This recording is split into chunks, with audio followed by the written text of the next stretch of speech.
Hey guys and welcome back to my channel. This is part 4 of What If Naruto Was Trained by Mihawk. Before we begin, don't forget to like, share and subscribe, and also go and support the author, link in description. Once the shinobi from Sunagakur had determined that Naruto was the winner, Genma stepped forward and waited a few minutes for the crowd to calm down. Seeing as the adrenaline from the fight had passed, Genma cleared his throat before addressing the crowd. There will now be a period of an hour that the fighters can use to recover before we go into the semifinal round. There were a few groans from the arena, but then the audience quickly used the intermission to rush to find foods and drinks. Genma glanced to his left where Naruto was still standing there stoically. He wasn't even showing fatigue. Genma shrugged before walking off the field, leaving Naruto and Suisei still standing there silently. Naruto moved towards one of the trees and sat down at the base, making use of the shade provided by the vegetation on the tree. Suisei took the time to fly into the tree and get out of the sunlight which her black feathers absorbed. Naruto closed his eyes and allowed himself to rest against the tree before the next fight. Gaara from the booth stared down at Naruto with intrigue in his eyes, but the auburn-haired boy remained in the booth, keeping his distance like he had all of his life. He had seen how the tournament would play out, and Naruto knew that he had 2 more fights to win just to see how far he had come. Now Naruto was not expecting to beat a full-fledged Junin-level shinobi, but the remaining genin would provide him a challenge he desperately needed, dare he say craved. Taking a deep breath, Naruto calmed himself because neither of those fights were now but in an hour's time. His first fight was against Yuna, who proved to be something novel, at least to Naruto she was. Her ability to meld her 2 genetically inherited skills into something new gave Naruto an opportunity to test himself. Then there was Gaara, a shinobi thought to be nothing than the epitome of a mindless killing machine, or as he saw it, a prime example of a shinobi. The red head from Suna touted an impressive defensive combination that could provide a problem to a lesser shinobi where not even luck could save them. Then there was the off chance he would willingly give his body to the Biju residing inside of his body. Yet what really caught the eye of the son of the yellow flash was the sand inside of Gaara's gourd. With his Sharingan active, Naruto was able to pick up something from it, but would need a better chance to inspect it, a fight. Naruto stopped himself there because looking up at the video board, it would seem that it was determined that he and Yuna would fight before that. No matter how much he believed in himself, Naruto would not risk overlooking an opponent with the potential to do harm such as Yuna. She had the water release and poison release, which he could counter with the fire and wind releases respectively. The acid release though gave Naruto pause as he wondered if his fire would be hot enough to evaporate the liquid-based ninjutsu. Letting out a small sigh, Naruto ran his hand through his raven-colored locks. He always hated question marks. Meanwhile, up in the cage booth, the 5 village leaders were going over the profiles of the other combatants and marking down what they believed to be weak and strong points to pass down to the judges. Even with them being the strongest shinobi, their opinion alone still did not make a chunin. It also took the opinion of judges from the lesser countries. The Kage, who had just passed his ballot, took this moment to speak. Now we have one from Konoha, Iwa, and Suna each. The Kage seemed pleased with the outcome since both his village and his ally could possibly take the final match, only increasing their business. Mei, hearing her peer's words, frowned slightly before letting a small smile come across her face as she took the bright side of things. It was true that Kiri didn't have a combatant in the final 3, but she had 2 shinobi who had made it plenty far in the tournament, each showcasing outstanding qualities that would garner them a promotion.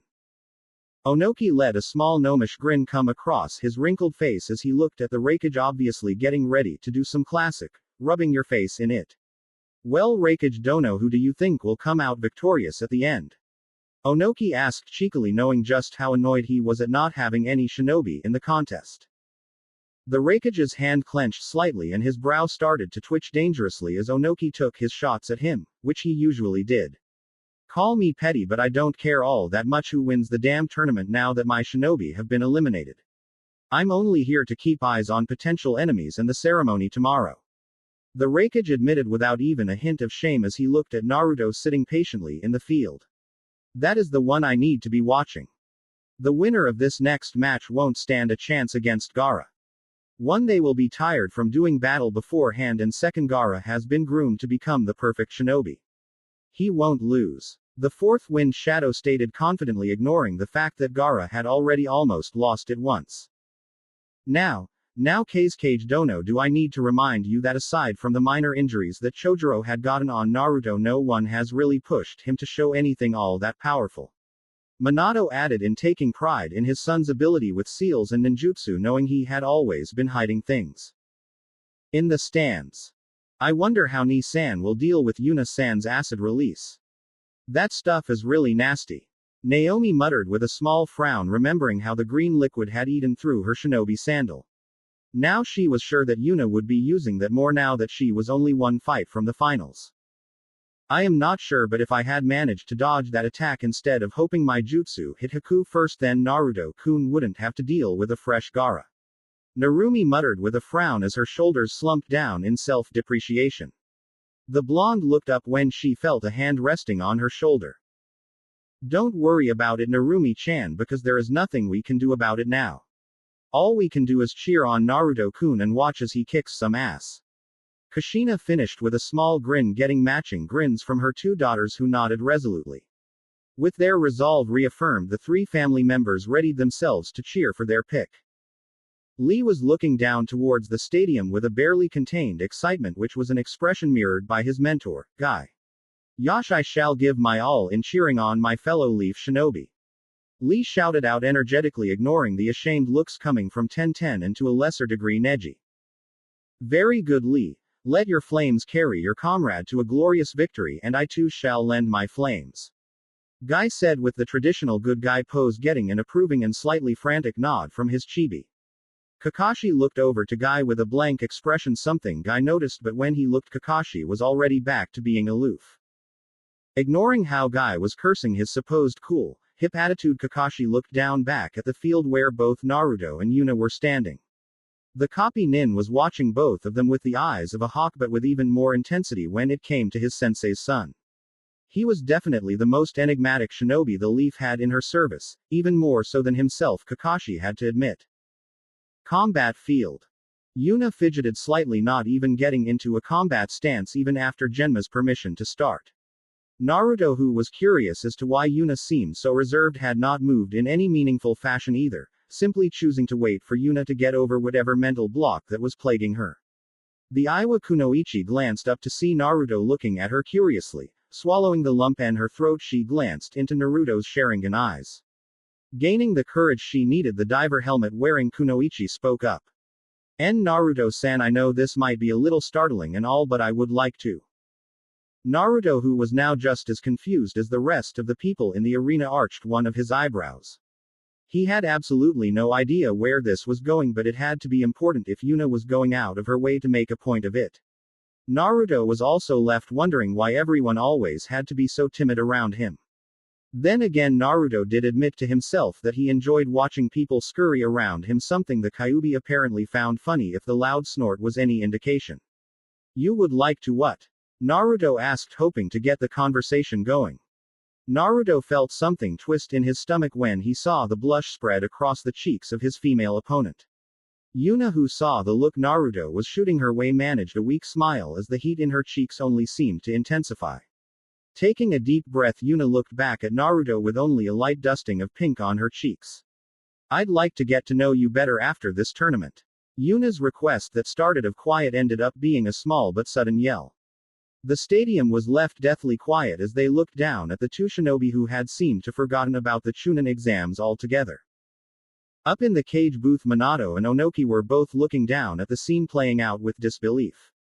The villages of Konohagakure and Iwagakure were supposed to be the worst of enemies after Minato's feats, but yet here was an offer of a date. It was unbelievable. Naruto stared at Yuna with no emotion clear on his face, getting the kunoichi who just put herself out there to him to become nervous. Naruto started to think on what Yuna was proposing, and he would admit that maybe he should accept said offer. After all, it couldn't hurt to partake in the date, but I don't see why not, Yuna. Naruto started, getting a bright smile in return from his soon-to-be opponent. But you need to prove yourself to be a true kunoichi in our fight, and then I'll say yes. Got that, Yuna-chan? Naruto ended with a teasing jab by accentuating the affectionate suffix often attached to a girl's name. Yuna's happy smile lasted a few more moments before giving way to an expression of extreme determination. Yuna didn't drop into a taijutsu stance, but she was ready to begin the fight. Naruto briefly wondered why she didn't wish to test him in hand-to-hand, but then again maybe it was because twilight was a looming reminder. The tomo of Naruto's Sharingan spun around lazily as he eyed Yuna, ready for any sudden movements she might pull. Both fighters failed to notice that the stadium was still in a state of shock, and even those who knew Naruto were surprised that he agreed, because he had shown very little in the way of interest towards the kunoichi of the Hidden Leaf. Though in honesty that was because a frightening amount of them were nothing more than lovesick puppies and fangirls. Something every talented shinobi absolutely loathed. Naruto watched as Yuna created 3 Mizu Bunshin to stand in front of her, each with the expression of pure determination. A hail of shuriken flew through the open spaces between the clones, but each cluster was delayed after the one before. Naruto bobbed through the first cluster without any difficulty. The second came in a moment later, in which Naruto responded by slapping the stars away with his katana in a fluid motion. Doing to the same with the final barrage, Naruto glared down the Mizu Bunshin in front of him. Ducking the punch thrown by the water clone, Naruto drove the pommel of his katana through the clone's head. Watching as the clone dropped into a puddle of water, Naruto tightened his hand around the hilt of his katana, the charm from Narumi resting against the back of his hand. Spinning around, Naruto thrusted the edge of twilight straight through the heart of the second water clone, ignoring the splash of water that hit his face, sensing another clone running at him from behind. Trying to turn back, Naruto found himself slowed in the chakra-heavy water, and by the time he squared up with the clone, it had him in its embrace before locking into a water prison. Naruto's body then went up in a plume of smoke. Naruto moved out from behind the tree he was sitting in front of earlier with a blank expression in play as he regarded Yuna with stoicism. Seeing that her little ploy to use diversionary tactics failed to get past Naruto's discerning gaze, Yuna started to dip into her ninjutsu arsenal. Naruto gazed on as her cheeks started to puff out. Water release. Sticky water bullets. 3 bullets of water shot from Yuna's mouth, one on the left, one on the right, and another going down the center. Naruto realized that Yuna had created this formation to keep him funneled in the path of the centermost bullet of water. Naruto smirked at the clever but simple tactic. Seeing no other choice, Naruto slashed through the bullet that was trying to take his head off of his shoulders. The blade sunk into the bullet, but Naruto found he couldn't cleave through the glob of water. Naruto cursed quietly as he was forced to release his katana as the bullet collected the sword and stuck it to the far wall of the arena. The high viscosity of the bullet managed to cancel out the katana's cutting power, yet if Naruto had applied a small amount of wind chakra, the problem could have been avoided. Naruto caught the fist Yuna threw at him with no difficulty, but was forced to let go so that he could avoid the leg sweep from his opponent. Using the falling momentum gifted to him by gravity, Naruto attempted to drop a falling heel drop onto Yuna's right shoulder. Yuna used her forearms to block the attack as well as to flip Naruto over. Not panicking, Naruto gracefully fixed himself while in freefall. Naruto glanced down when he felt his vest being cut into by a sharp object over his gut. Thankfully, the chain mesh kept the kunai from cutting into the skin or worst provide an internal injury. Intent to kill, that is promising. Naruto mused loud enough for Yuna to hear the praise he was giving her. Lashing upwards, Naruto kicked Yuna's hand, clutching the kunai, sending it upwards following the trajectory of the kick. Yuna yelped in pain and gripped her hand, trying to stop the throbbing pain that originated in her hand. Crouching down in the middle of a spin, Naruto delivered a devastating elbow to Yuna's gut, causing the kunoichi to gasp in pain. Following his attack, Naruto rose back to a standing base, but Yuna was already bringing her helmet forth to bash against Naruto's head. Naruto blocked the helmet with both of his hands but grimaced when he felt Yuna drive her knee into his stomach. His body moved naturally as his slouched forward, letting Yuna kick him dead in the chest, knocking him backwards. Naruto rolled to lessen the impact before springing back to his feet to keep Yuna from attacking him while he was prone. Naruto rubbed his chest. The taijutsu taught to him by Mihawk didn't make use of the Sharingan's ability to determine trajectory, so Naruto often stayed away from it, and that was why. Avoiding hits was always better than taking them and hoping you could get back up, because there was always the chance that he could possibly not be able to stand any longer. Inhaling, Naruto flashed through his hand signs, ending in the familiar tiger hand sign. Naruto's lungs started to burn. Fire release. Grand Fireball. A large compressed sphere of fire sped forward towards Yuna with intent to harm. Yuna, who was aware of the hand signs Naruto was using already, had countered by firing 2 water bullets at the sphere of fire. The resulting collision bathed the field in a steam. Naruto stood there as the steam swallowed him up, not bothering to avoid it since the seals on his clothing drastically lowered the effects of elemental damage or wear. Then the steam around Naruto started to swirl and gathered into one point on his palm. The air started to compress and swirl around on top of Naruto's palm to the point that the winds became visible. The steam soon was funneled out of the field and into the air, but before it could finish, Naruto aimed him palm and the sphere fired off into the field of mist. Just as the last signs of the steam cleared up, the arena watched as the sphere flung through the air and hit the unaware Yuna straight in the stomach, getting the kunoichi from Tsuchi no Kuni to cry out.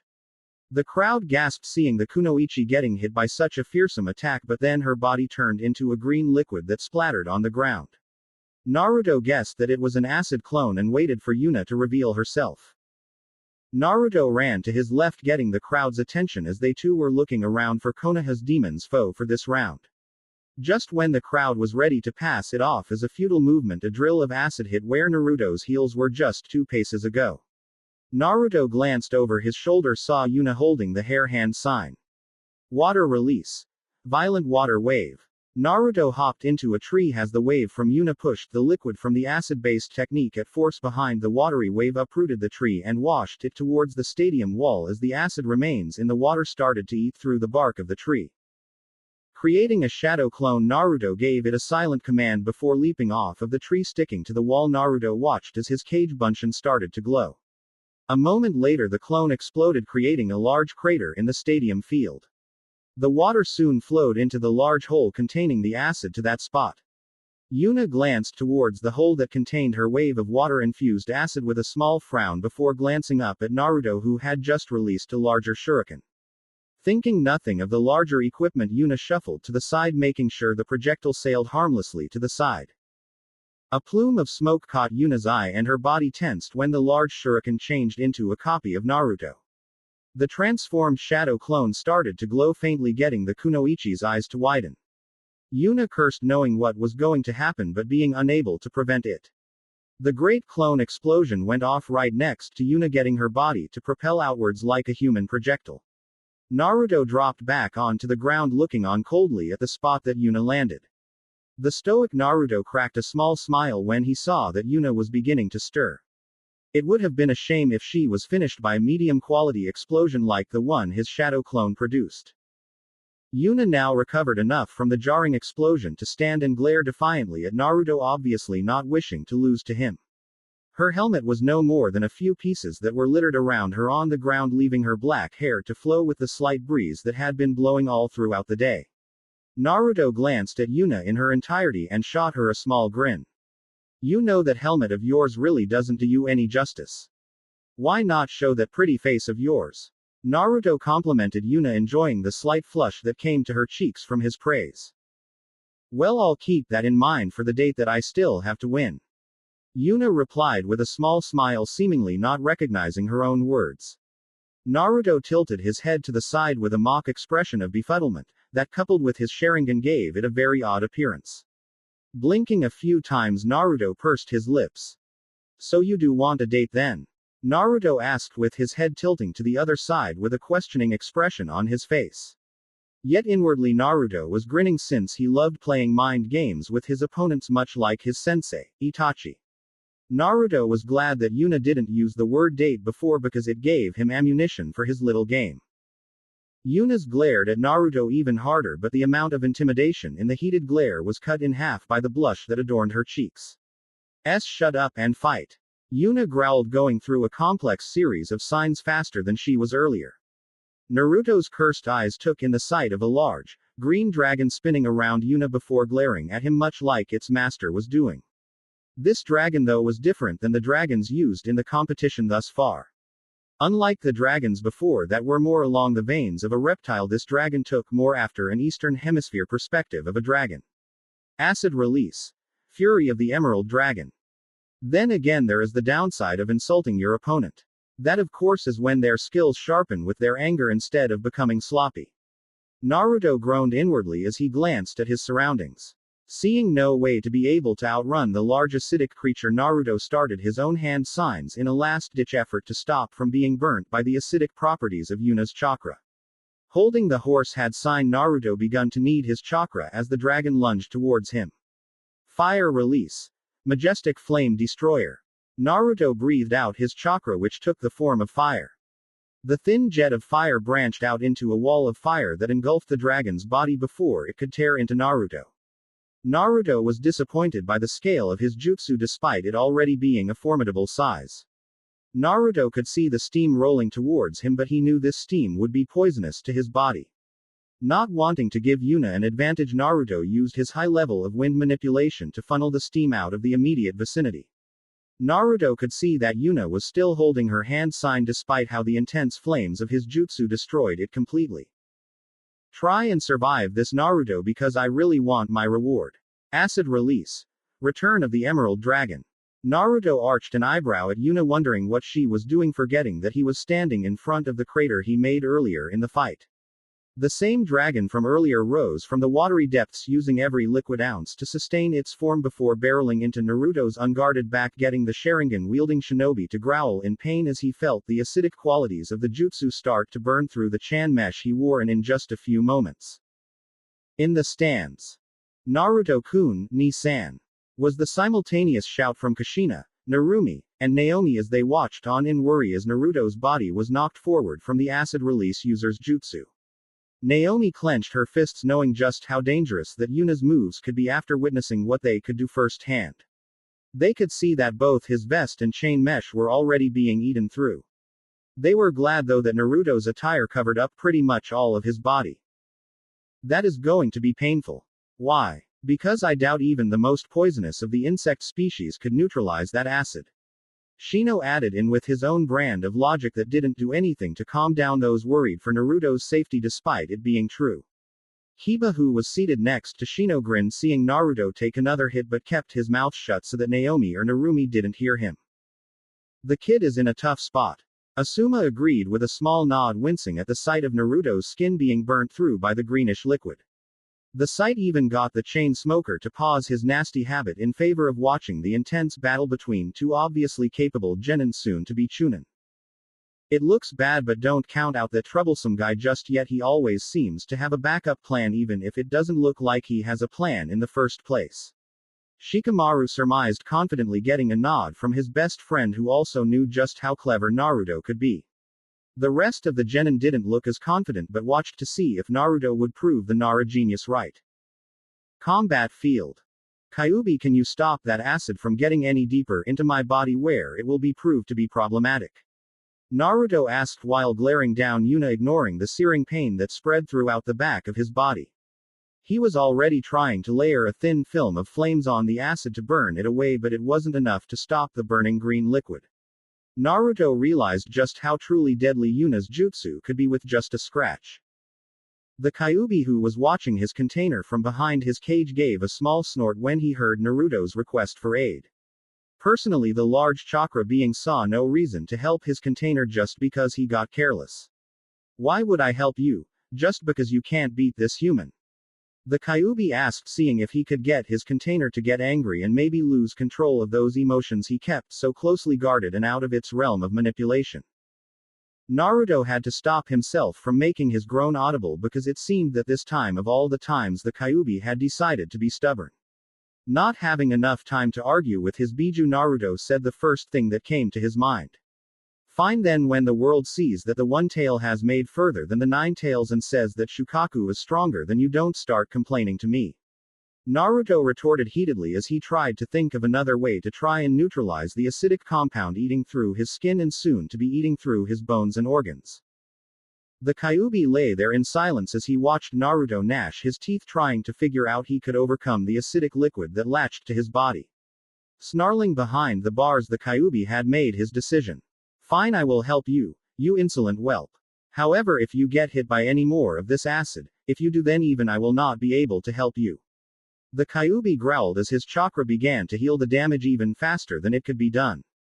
Naruto let a small sigh come from his lips when he felt the Kyuubi's regenerative properties influencing his body. Naruto had to resist the urge to roll his eyes at how the Kyuubi seemed to manage to elevate his importance no matter what he said. Ending his series of signs with the tiger, Naruto's cheeks expanded slightly. Fire release. Phoenix Sage Fire. A series of 4 small fireballs were launched from Naruto's mouth, all targeting Yuna. Yuna scoffed at the feeble attempt at retaliation until she saw that Naruto was going through another quick, concise set of hand seals. Wind release. Great breakthrough. A strong gust of wind roared from behind Naruto and hit the small fireballs. The fire technique, now enhanced by the wind technique, became one large wall of fire instead of 4 tiny flame spheres. Yuna's eyes went wide at the collaboration technique that was now threatening to engulf her if she didn't react. Not wanting to end up as a burnt shell of a human being, Yuna started up her counter technique. Water release. Water encampment wall.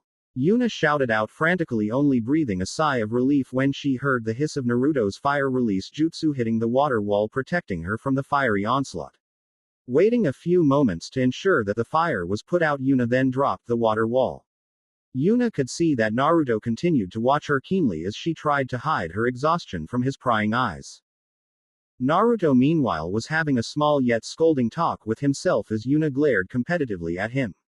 If I knew any of the more powerful techniques for my lightning release, then her water release wouldn't be such a problem. I need to ask Makoto-chan for some training after this. 3 Kage Bunshin formed in front of Naruto and exploded forward at the flat-footed Yuna. 1 clone took each side, forcing Yuna to create spears of water to dispose of them, leaving her open to the final clone's frontal assault. Knocking her into the air and getting her eyes to shut for a moment from the pain, the shadow clone reappeared above her, getting her focus back on it. Bringing her guard up, Yuna waited for an attack that didn't come. Yuna was broken from her confusion when she felt a sharp pain coming from her back. Naruto stood underneath of the falling Yuna with his fist pointed upwards, but to the eyes of the Chunin-level shinobi they could see Naruto emitting a constant stream of wind that was drilling into Yuna's back. Naruto cut the wind current, making Yuna resume her fall. Waiting for Yuna to almost hit the ground, Naruto timed his kick so that it smashed into her ribs just before she hit the ground. Yuna groaned in pain as her body was sent rolling across the ground from Naruto's strong, swift kick. Panting heavily, Yuna got back to her feet, but Naruto could see that her stance was shaky at best. I won't lose to him. Not after I have made so much progress. Yuna shouted at herself, desperate to call on her dwindling amount of chakra. In her sluggish haste, her hand signs became sloppy and slow. Naruto saw this and decided that it was time to end this skirmish since he still had a crazed Tanuki to deal with. Naruto pushed off his feet and shot towards Yuna, who just got to her last sign. However, before she was allowed to use her jutsu, Naruto was on her with his left arm surrounded in a shroud of wind. Just as the outstretched arm hit her neck, Naruto curled his arm around it while he stood behind her. Don't act like this is a glory or death mission, Yuna. You fought well but ran into someone with more chakra. Besides, you still want that date, right? Naruto whispered into her ear with a small smile as his Fujin no Yoroi flickered around his body. Yuna, who was the only one who heard his words, nodded slightly before slumping back against Naruto unconscious. Naruto eased the pressure around her neck and cut off his armor of the wind god. Thankfully, Yuna gave up right away, or else Naruto would have had to cut off the air to both of their bodies. Naruto waited for the medics to make their way towards them before he laid Yuna across the gurney. Taking note of Yuna's small smile, Naruto chuckled. Winner of the semifinal match by knockout, Naruto Namikaze Uzumaki Uchiha. Naruto ignored the proctor and the subsequent cheers from the crowd as he walked back towards the wall where Twilight was stuck to. With the chakra gone, he found his katana lying in a puddle. Picking it up and flourishing the water from the blade, Naruto walked back to the center of the field where Gaara was already waiting for him with his perpetual glare of a gaze. I have dealt with that annoying acid from your last opponent. As we agreed, you are on your own against that damned Tanuki. You better not lose, because I will not permit myself to have a weak container.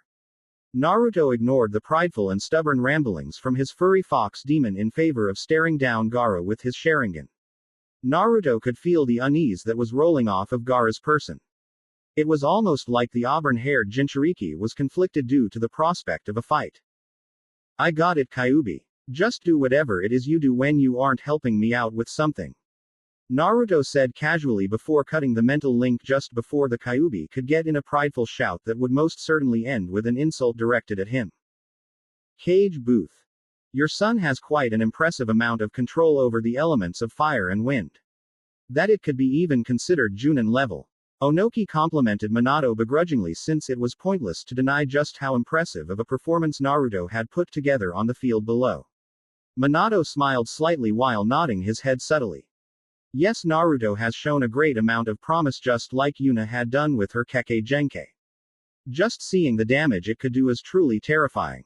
Minato's personality made it much easier for him to return the compliment of another village's shinobi. Though he was very proud to see how far his son had come. Yet there was the twinge of guilt in his heart knowing that he had done it without his help, all because of a foolish mistake. Yes, your son has put on a truly impressive display. However, he is now going to fight my son who has had plenty of time to recover. I can't see how he could defeat Gaara. The Kage intoned with a small frown on his face, making it easy to think that he was disappointed by the outcome thus far. That's because your boy is the perfect shinobi, isn't that right, Kage Dono? I asked with a small smirk as he looked over to the serious-looking man who only shot the lightning shadow a momentary glance before closing his eyes and leaning back into his seat. After a moment he opened his eyes and watched Naruto and Gaara continue their standoff. Believe what you will. I was merely stating facts. The Kage retorted, doing his best to not voice any of the agitation he was feeling. He knew that was what the Rakage was fishing for and he would not be the one to give it to him. The Rakage scoffed at the very political answer that the Wind Shadow had given. This was the time that the Mizukage cut in, hoping to stem off yet another petty dispute between the Kage. While that may be true, Kage Dono, I still hope that Naruto will put on a wonderful display for the finals. Mei said confidently with a pleasant smile on her face when the two bickering Kage ceased their dispute. I certainly hope so, Mizukage Dono. I believe in him. Minato said with a larger smile as he waited to see what his son would do next. Each of his matches and brought some form of interesting outcomes that weren't expected, and Minato saw no reason to believe this would be any different. Combat field. Mother wants your blood, Uzumaki. Gaara informed Naruto with his usual gravelly voice as he continued to stare down his raven-haired opponent. A moment later the sand that was contained inside of the auburn-haired shinobi's gourd roared from its place of containment. Naruto's Sharingan started to work furiously as he tried to discern the anomaly that was Gaara's first line of defense. Naruto's red eyes started to look for differences between the chakra sources around Gaara, all three of them. Naruto's lips curled up into a slight smirk as he figured something out, but that would come later. Well, there is quite the line for my blood. Naruto mused to himself with an almost bitter chuckle, getting a humorous caw from Susei through the soul link. Naruto made sure that Susei was on top of the stadium and away from Gaara, who was no doubt the biggest threat this tournament could produce. Naruto knocked himself out of his self-indulgence so he could focus on Gaara, who seemed to wait for him to respond. Naruto blew the low-hanging bang out of his face and gave Gaara a wry look. You are most certainly welcome to try. Gaara did not seem very amused by Naruto's flippant attitude towards his ominous demand, and neither was his mother. The sand began to clump in front of the one-tailed Jinchuriki right before everyone's eyes. Sand drizzle. Gaara, with his arms still furled over his chest, watched as the thick clusters of sand trounced towards the Hokage's son. Naruto closed his eyes for a moment before going through a series of hand signs and puffing out his chest. Opening his mouth, Naruto fired a series of small fireballs at the sand clusters, destroying them in the resulting small-scale explosions. Naruto created a shadow clone and the two began to go through their own hand seals separately, with the original finishing before his clone. Fire release. Grand fireball.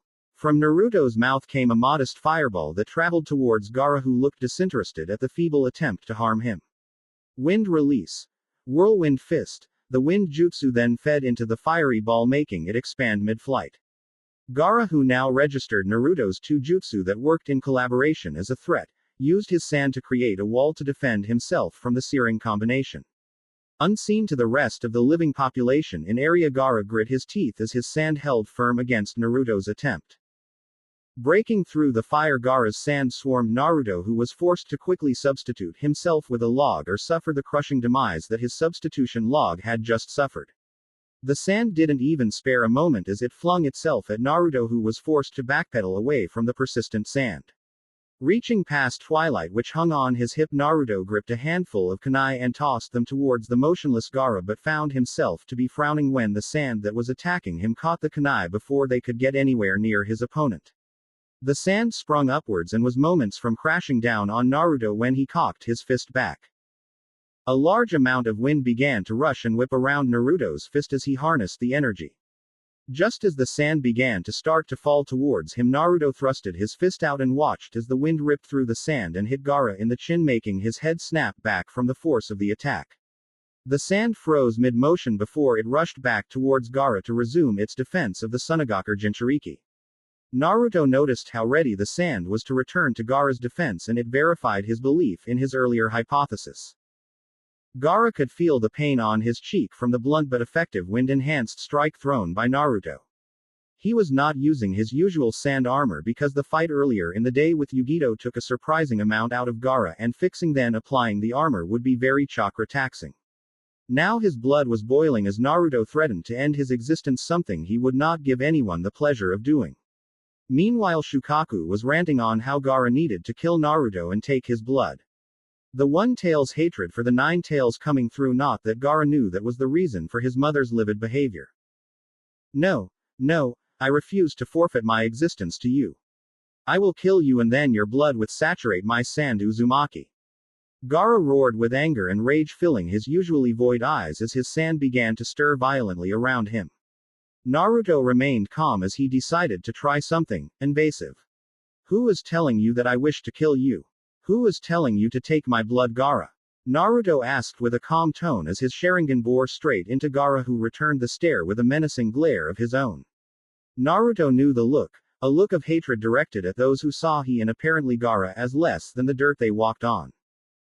Gaara paused momentarily from his bloodlust-induced frenzy and regarded Naruto with curiosity as he registered the two questions Naruto offered. My mother is the one who wants you to die so I may prove that I am alive with your blood. Gaara's slightly murderous answer was given in a calm voice, showing he saw no problems with it. Naruto nodded his head slowly as he continued to look at Gaara with no emotion on his face as he took in those words. Tell me of the woman who gave birth to you, Gaara. Naruto waited patiently for Gaara to give him an answer while the crowd wondered just what was going on in Naruto's mind, Kage included. I am not sure. She died during my birth. Gaara answered truthfully as he wondered just where Naruto was going with this. Gaara even tuned out Shukaku's urgings to finish the job he started. Naruto nodded his head, taking Gaara's answer for what it was, the truth. Naruto figured that there was more to it than that but didn't verbalize that suspicion. Gaara, do you know what these eyes of mine can see? Naruto asked while tapping his temple, getting Gaara to shake his head negatively. My eyes can see a chakra signature in the sand from your gourd. The chakra signature is very, and I do mean very, similar to your own. I believe that the mother you speak of is the one-tailed tanuki, Shukaku. Shukaku, the reason you are seen as an abomination by the people of your village, much like I am by the fools that live here. That sand that protects you is not the one-tail's doing, it is the will of your biological mother ingrained in the chakra that protects you. And from what I have seen, it will act to protect you without any effort on your part, but to attack you need to ask it to. After all, a mother will always protect their child while wishing it to stay away from violence. The stadium all paid rapt attention to Naruto's small explanation behind Gaara's sand shield, leaving Temari and Kankuro jaws hanging while the Kage wondered just how much Naruto's eyes could see. Gaara, who listened attentively, was reminded of something his uncle had told him on the night he passed away after trying to assassinate him. I can never love something like you, Gaara, because you took my sister away. However, my sister will always love you because you are her son and she your mother. That's love. Gaara, hearing Naruto's words, started to connect the dots that Naruto put in a line for him, while remembering his uncle's words of the past. The situation created a powder keg of emotions inside of the unstable boy. Gripping the sides of his head and shouting no, Gaara found himself in search of answers. Come to me, Gaara. I will save you from the pain of this world.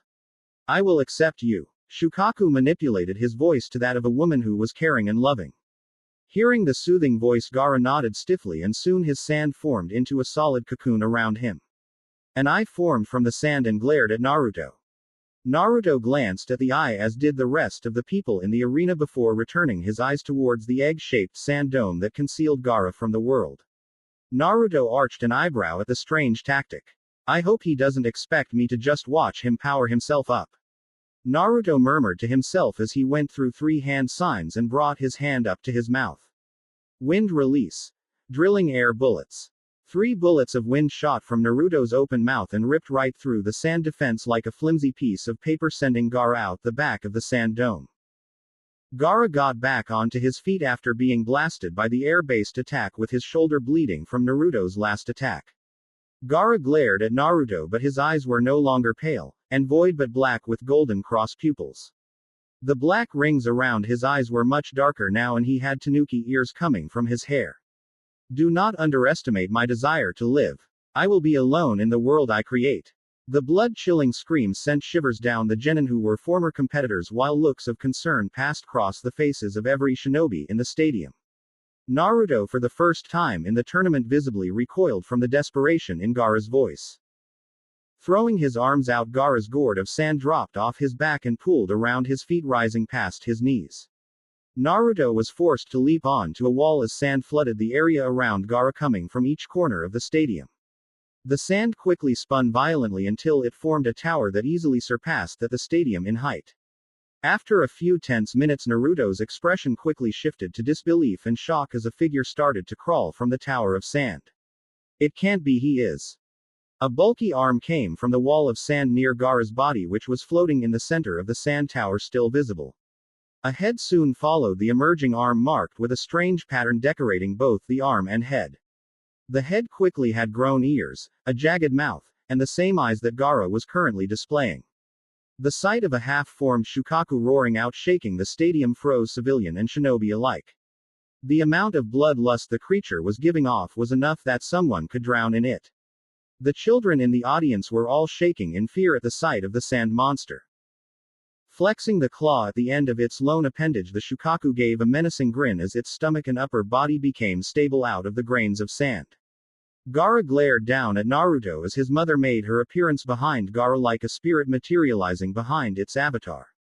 Naruto could see that both Biju and Jinchuriki had eyes that were glazed over in a state of semi-consciousness. You gave up a mother's love and protection for the power of a monster that wishes to control you, then I will be your eyes, Gaara. Kage Booth. I sprung to his feet as he stared at the looming figure of the spirit of the desert, ready to jump down at a moment's notice. While not in Kumo, I still had the instincts of a village leader when a calamity struck, and that was to save as many people as possible. Mei's hands clenched around the arms of her chair. She glanced at the half-formed Biju that rose above the arena, casting an ominous shadow over the area. The Terumi woman still had a healthy fear of the beasts after having to deal with the Sanbi on the occasions that Yagura let it take charge during skirmishes on the battlefield. Mei too sprung to her feet with Onoki as the head of Shukaku looked around the arena. The Ikibi, Minato's eyes hardened as he stared down the beast that was looking at his village with too much curiosity. Silently he was forming a plan of attack in case the One Tail broke out of the containment of the arena where it would run rampant in the village. The only Kage who was entirely calm despite Shukaku's appearance was the Kage, Gaara's father. The Wind Shadow could see that this was the partial takeover and took a heavy sigh as he thought to himself. That boy was able to stop Gaara just before he could give the reins to Shukaku. Gaara is in control, but will he show control? Combat field. Naruto dropped back onto the ground and looked at the large demon that was now fighting with his opponent against him. I have to fight a Biju now. This is just fantastic. I am going to need something with a lot of firepower to put that thing down. Naruto groaned, which proved to be the wrong thing to do because thanks to the sound the Ikibi found him and snarled at him, making Naruto scowl. He was hoping to be able to come up with a plan, but apparently he wouldn't be able to do so. Lifting its one arm up, Shukaku glared down at Naruto. Ninjin, I know I said I wouldn't help you, but you need to move and put down that runt before he is given complete control. The Kyuubi ordered Naruto, having started to pay attention once he had felt Shukaku's familiar chakra spike. While Shukaku was the weakest of the tailed beasts, he was still a tailed beast.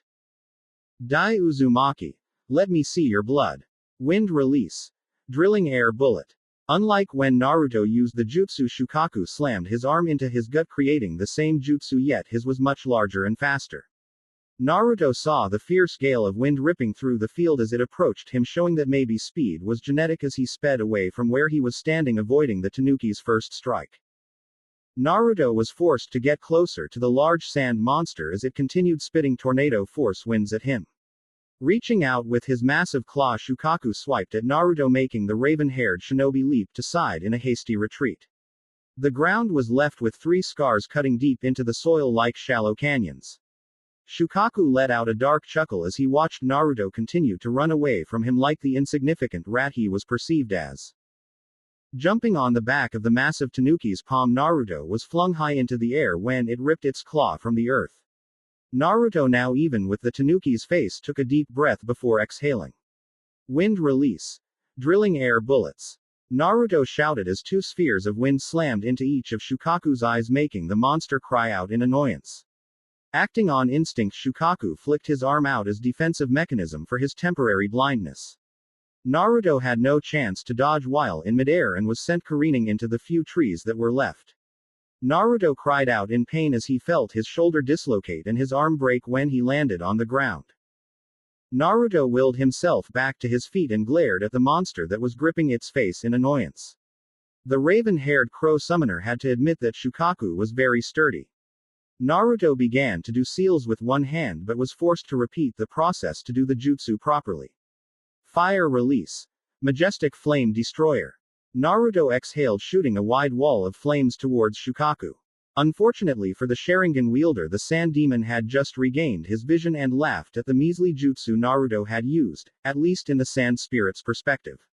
Naruto's body slumped forward as he watched his best fire jutsu flood the air and travel towards the Tanuki's face. Naruto, though, heard the laughing of his opponent's tenant and knew that it would not be enough. Ha ha. I love watching how worms try and cling to their miserable existences. Wind release. Seldom sandstorm. The one tail blew out a long breath that contained particles of sand within the devastating gust. The earth particles in the fire easily swallowed up the impressive fire attack like it was a dying ember. Naruto tried to brace himself with his one good arm as the wind picked him up and deposited him into the wall.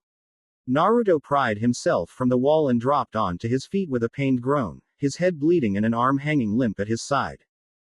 I'm almost out of chakra and this guy is just getting stronger, Naruto thought with a hint of desperation as Shukaku continued to laugh, obviously not seeing Naruto as any kind of threat. I have to try that. Naruto got to his feet and created a Kage Bunshin to assist him in with his next move. Naruto slowly built a sphere of wind in his palm that soon started to twist faster as it gained speed. Naruto grit his teeth as he tried his best to keep the shape of the vacuum sphere with only one hand.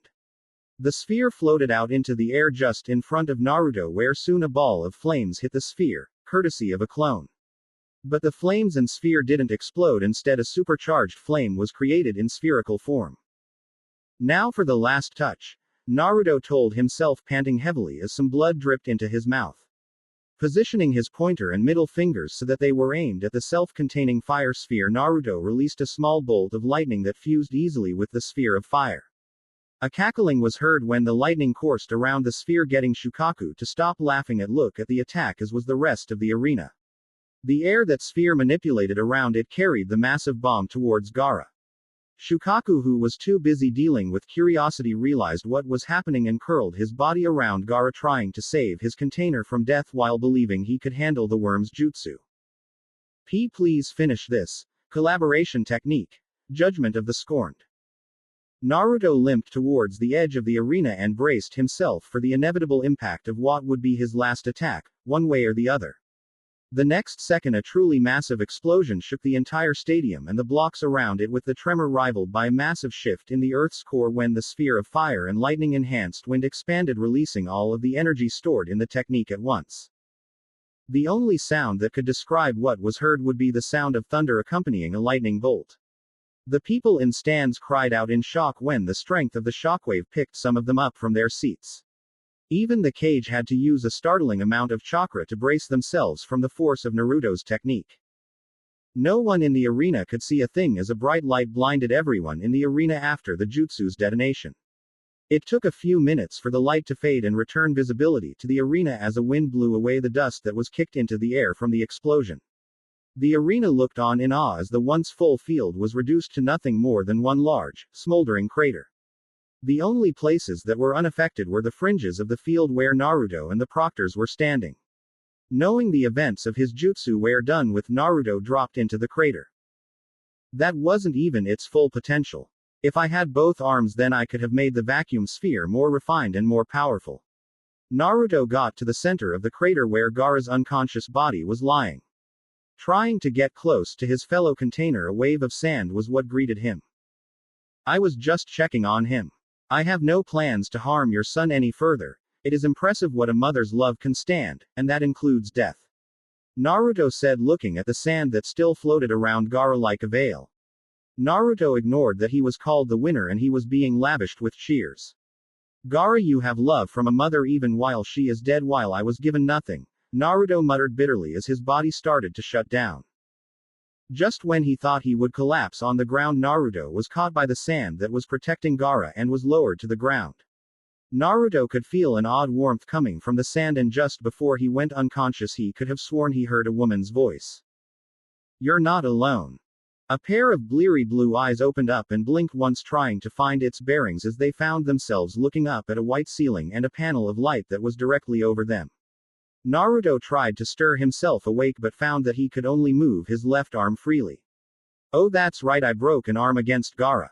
Without thinking or really caring, Naruto released a tired sigh as he ran his free hand through his hair. Now out of the slight daze one comes into after a period of slumber, Naruto could hear mumblings and one loud shout. He's awake. Naruto groaned in annoyance when he felt the weight of another person clinging onto half of his body. Naruto was relieved that the human projectile managed to keep away from his injured arm. Glancing down, Naruto could see the red hair of Naomi filling his vision and let a slight scowl play on his face. He still was not very fond of people touching him without his consent, even if it was Naomi and her emotional outbursts. Shifting around slightly, Naruto's eyebrow began to twitch in annoyance when he found that he couldn't free his arm from Naomi's vice-like grip. Get off of me! Naruto hissed at Naomi, getting the girl mentioned to tense up as she realized what she had done in the heat of the moment.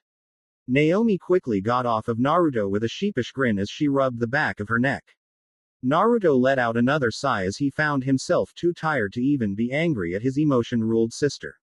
Naruto took the moment to glance around and saw that not only was Naomi present but so was Narumi, Kushina and Minato, his family. Naruto closed his eyes for a moment, knowing that he had no choice but to deal with them, seeing as he was clearly hospitalized. Sitting up, Naruto watched as his other sister walked over to the side of his bed wearing a small smile. How are you, Naruto-kun? Narumi asked, genuinely checking on who she thought to be a friend. Unlike the rest of her family, Narumi didn't believe she had the right to ask Naruto to consider her family, but she hoped they could be friends at the very least. Naruto gave Narumi a questioning glance, not understanding why she would be asking that. Narumi picked up on this and elaborated for Naruto's sake. You have been out for 3 days. Naruto's blue eyes widened momentarily at that piece of information, because the last time he had been out of commission for more than a day were the days he was trained by Mihawk, Itachi, and Mifune all in the same day. I have been better, Naruto said quietly, since it was quite obvious his arm was broken and in a cast while he was feeling drained in the chakra department. Narumi nodded her head, smiling at Naruto's answer since he didn't try and shun or keep her out. What about the promotion ceremony? Naruto asked the room, looking for an answer. We decided to hold it a week after the finals. After the final display the Kages and I decided it would be better to give everyone a cool-down period. You still have 4 days before the ceremony. Minato told Naruto what the rest of the genin had been told the day after exams minus he and Gaara. Naruto just nodded his head. It looks like you are following your Uzumaki genetics, Naruto-kun, already taking care of Biju. Kushina chided Naruto, hoping to make light of the rather tense last match that her son was forced to take part in. Naruto smirked at his mother since he didn't mind being called an Uzumaki. Kushina's smile took a rather serious turn as she added on to her earlier statement. Naruto, what was that fuinjutsu you used in your second match? Naruto looked at Kushina blankly, then he glanced at the Hokage with an equally blank stare that made him frown sadly. There will be a council meeting, will there not? Naruto asked, seemingly disregarding the entire question Kushina had asked. Minato looked surprised for a second before letting out a small chuckle. Yes, I have received a request to hold a council meeting the day after the promotion ceremony with regards to what you have revealed to the world during the exams. Minato informed everyone in the room with a small sigh, wondering what the old fools wanted this time. Silently, the blonde Hokage wondered why he let Hiruzen convince him to keep his advisors in their positions. That's what I thought. I will explain everything there since I do not feel like telling this story multiple times. Naruto said, looking back at Kushina, getting a nod from the Uzumaki woman. Naruto slumped back into his bed, looking back up at the ceiling with half-lidded eyes, showing just how tired he was. Now, if you don't mind, I still feel quite exhausted. The visitors all nodded their heads in understanding and bid Naruto their own form of goodbye before leaving the room. Naruto closed his eyes and almost immediately fell back into a comfortable sleep. Naruto opened his eyes yet again. This time there was no annoying light welcoming him back to the world of the waking. Naruto looked out the window and saw that a crescent moon was high in the night sky. Naruto glanced to his left and saw a person that he did not earlier lying in a bed much like he was. It was his final opponent Gaara Sabaku, and he was looking right back at Naruto. Why are you so strong? Gaara asked Naruto. His voice was usually soft, almost like he was unsure about his own convictions. Naruto looked away from the auburn-haired boy and out into the moon's ethereal surface as he came up with his answer. Gaara watched as Naruto's blue eyes peered out at the moon, waiting for the words of the shinobi had proven himself to be stronger than he was. Long ago I was told that a person becomes strong when they have something worth fighting for. Ever since that day I have fought to protect the idea of a village where I can live without having to worry about the hell that is isolation. To fight for the ones who saved me from that hell even if they don't need me to protect them. Naruto spoke passionately as he continued to stare out at the moon. Something to protect. I don't think I can ever have something like that. Gaara spoke with regret filling his voice as he remembered the way he acted when he thought his way was the only one to become strong. He had walked over corpses instead of building bonds with the people he had come into contact with. You have a family, start with them. There is no need to complicate things, Gaara. Naruto spoke with a sagely wisdom, and in truth Gaara was almost like Naruto's student. Gaara took Naruto's words to heart and even nodded his head, getting Naruto to smile. If that is not enough, then I will fight for you and you can fight for me. We won't be alone. Naruto said happily, repeating the line that a woman had spoken to him before he went unconscious. Gaara's eyes expanded in surprise as he looked over to the grinning Naruto with a small smile of his own. Thank you, my friend. Sure thing, Gaara. Once again Naruto found himself staring up at the ceiling of his hospital room with an obvious disinterest. Naruto looked around the room where the only color that was present in bulk was white, which only reflected the light. Naruto silently wondered why they couldn't use a more muted color that would make it easier on the eyes of the patients, which included him for now. Going over a checklist that included a separated shoulder and a broken arm, Naruto was pleased that his chakra levels had stabilized. Naruto was sure that even with the advantage his eyes, he had no qualms about not having to battle with Biju for some time. He was just not ready. The fledgling shinobi knew that the demonic Tanuki was not at full power and he still tossed him around like a ragdoll. Then there were still 8 more of those creatures, each with more potential to utterly eradicate entire hidden villages out there, a sobering thought. There was no doubt many people would be impressed by Naruto's victory over the Ikibi, however to Naruto's high standards it wasn't worth it if he was hospitalized for 3 going on his 4 days. It was a blow to Naruto's pride more than anything else. I really hate hospitals. Naruto muttered with a small frown, using his voice as a way to release the frustration he was feeling about the situation as a whole. I find that as a sentiment shared by all young shinobi. Yet when you get older you will find hospitals as a blessing from Kami in disguise. Age often dampens the enthusiasm you youngsters possess. An elderly voice added in from the right side of the bed. Naruto knew the voice of his surrogate grandfather anywhere, but what surprised the young Uchiha was that the old man was able to get so close without him even noticing. Apparently the look Naruto was giving Hiruzen showed his disbelief, because it gave the elderly Sarutobi a reason to chortle at the expression adorned on Naruto's face.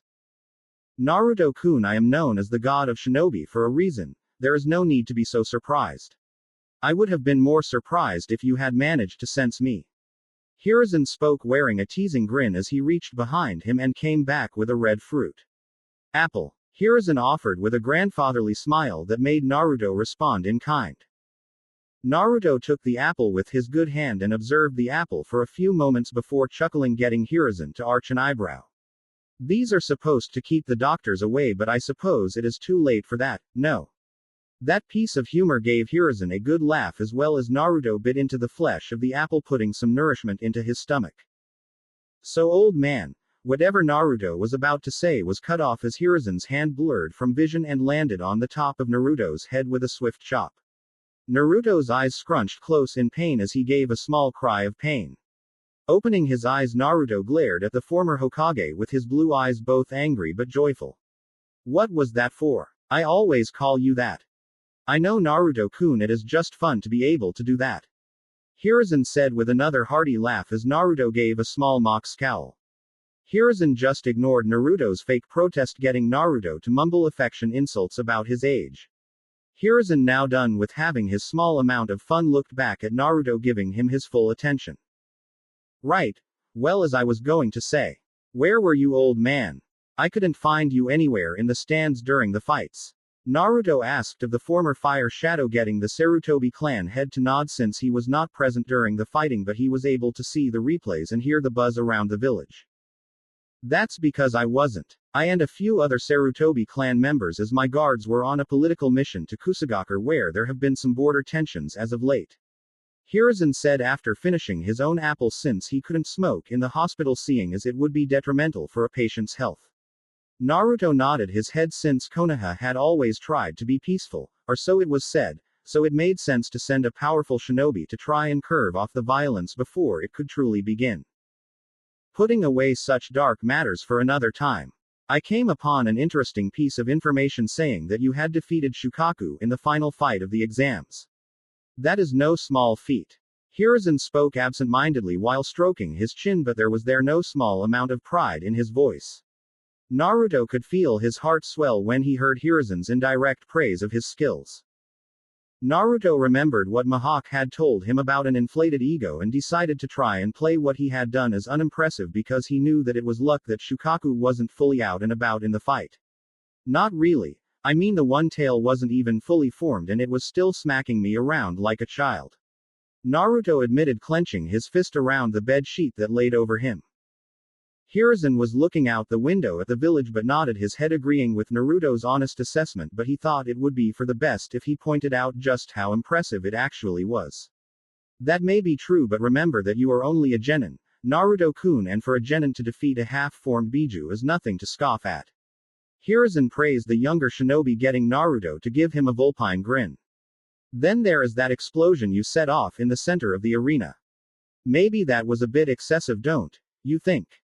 Before Naruto could try and dispute the somewhat overwhelming praise, the door to his hospital room opened up and in stepped Shizune, holding a medical chart that she was going over. Bringing her eyes up, she let out a small gasp and bowed respectively to Hiruzen. I apologize, Hiruzen-sama, I was not aware you were seeing Naruto-san. Hiruzen laughed lightly while waving off the medic's apology, not all that bothered or concerned by her appearance. Nonsense, Shizune-chan. You are just doing your job. By all means do what you came to do. Hiruzen stood up and moved to stand near the door as Shizune went to do a routine checkup on Naruto, who was clearly annoyed by this. This boy can use 3 chakra natures at such a tender age. That, accompanied with his Sharingan and defeat of Shukaku with time and the right hand, he can easily take the title of God of Shinobi from me. I can't think of a better shinobi to hand it to either. Taking a step back from the bed and holding the chart she brought with her to her chest, Shizune gave Naruto a warm smile. Everything checks out, Naruto-san. You are free to go when you are ready. Naruto nodded and looked around and saw that he had a set of clothing already folded up on a chair at the foot of the bed. Thank you for taking care of me, Shizune-san. Naruto thanked his caretaker politely, since he never had any problems with the woman. Unlike her master, Shizune had always been kind towards him and helped him out whenever he and she were in the same place and he needed it. Shizune nodded and excused herself to go and return to her duties within the hospital. Well, Naruto-kun, why don't you get dressed and then we can go and get some ramen? Hiruzen said happily as he exited the room, already knowing Naruto would be wearing a large grin on his face. Naruto sighed happily when he found the couch in his home to be just as comfortable as it was before he had left it at the beginning of the Chunin exams. Making sure his recovering arm was not in any position to be harmed, Naruto allowed himself time to relax outside of the hospital setting. After taking a deep breath, Naruto allowed his eyes to close, and not a moment later he felt an additional weight come down upon his head. Not even needing to open his eyes to know what was happening, Naruto smiled. "Hello, Susei. It is good to see you." Susei rustled around on top of Naruto's head, making sure to get as comfortable as possible within his raven-shaded hair. "Ah, finally you are out of that terrible place, Naruto-kun. I was so sick of having to wait out there." Naruto chuckled lightly at his partner's words but was glad to hear he had someone waiting for him to return. Naruto could feel through the soul link just how happy Susei was to have him back, and it was truly something he had come to cherish over the past month. Naruto knew he would never regret choosing Susei to be the one he was bonded with. "Finally we get some time to relax. Sitting on your shoulder has nothing to resting on your head." Susei chirped contentedly as she lounged on top of the Konoha shinobi's head without a care in the world. Naruto smiled wider, but then it took a small twist into a grin. "Is that all I am to you, Susei? A glorified perch?" Naruto asked, feigning to be hurt by Susei's words as he tried to keep a straight face. Susei wasn't going to be perturbed by her partner's antics and instead just cawed, more or less telling Naruto to get over it. Naruto gave his partner a small laugh before he reached up and petted her with his knuckle gently as he eased into the comfort of his couch. It didn't take too long before Naruto found his breathing start to even out and rest coming to his tired body as Susei did the same on top of the sleeping Uchiha's head. Naruto opened his eyes again, but this time he found only a lingering darkness. Confused by his new surroundings, Naruto flared his chakra, assuming he was under an illusion, but the darkness still lingered.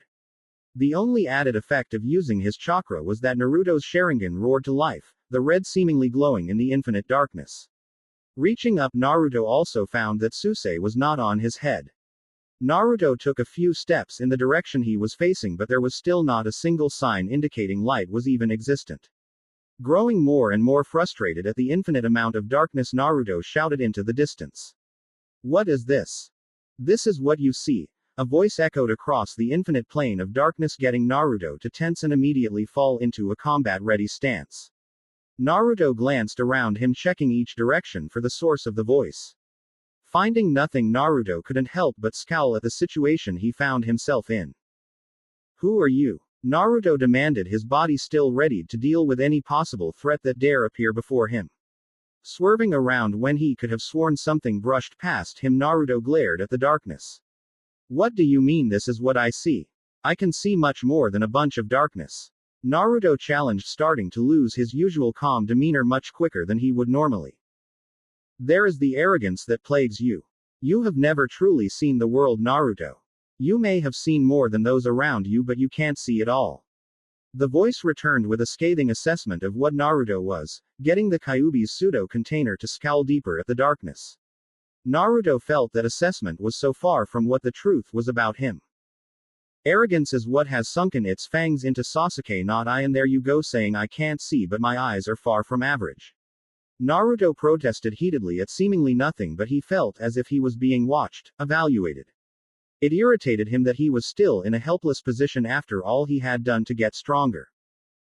"That statement is inconsequential. You see just as much as you did as when you were a child yearning for the attention of your family." The voice continued pushing on sensitive subjects, and the cold tone it used was not helping Naruto's dwindling patience either. Feeling his blood boil, Naruto glared ahead of him with his Sharingan revolving in each eye as a result of that anger. "Fire release. Grand Fireball." Naruto shouted angrily as he fired a massive ball of fire out into the field of darkness, hoping to burn down the annoying voice that was questioning him and his being. Naruto watched as the fireball was swallowed up by the darkness like it never came to be in the first place, not even illuminating the darkness that filled the space around Naruto before being taken by the darkness. "Perhaps that isn't your fault, however. Maybe the people around you are to blame.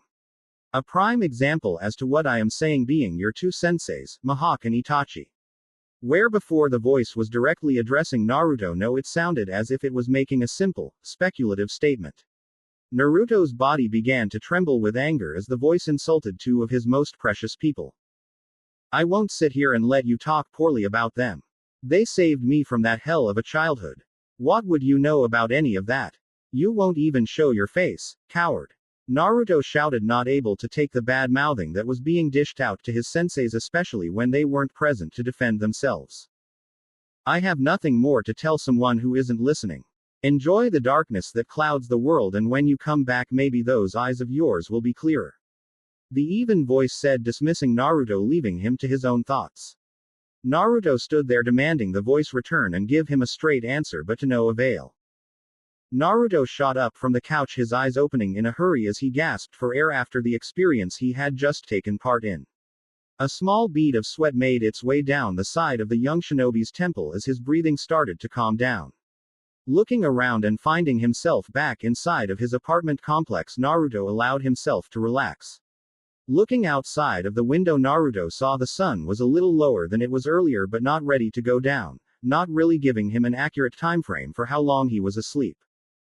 Slumped back into the couch, his muscles relaxing from their tensed state, Naruto used his good hand to move the hanging bang from his eye. Naruto sighed softly as he looked out the window, thinking about what he had just experienced. Who was that, and why did he keep asking me what I can see? I can see things just fine. This world is corrupted and unjust. Naruto took a deep breath as images of his childhood threatened to flood his conscious.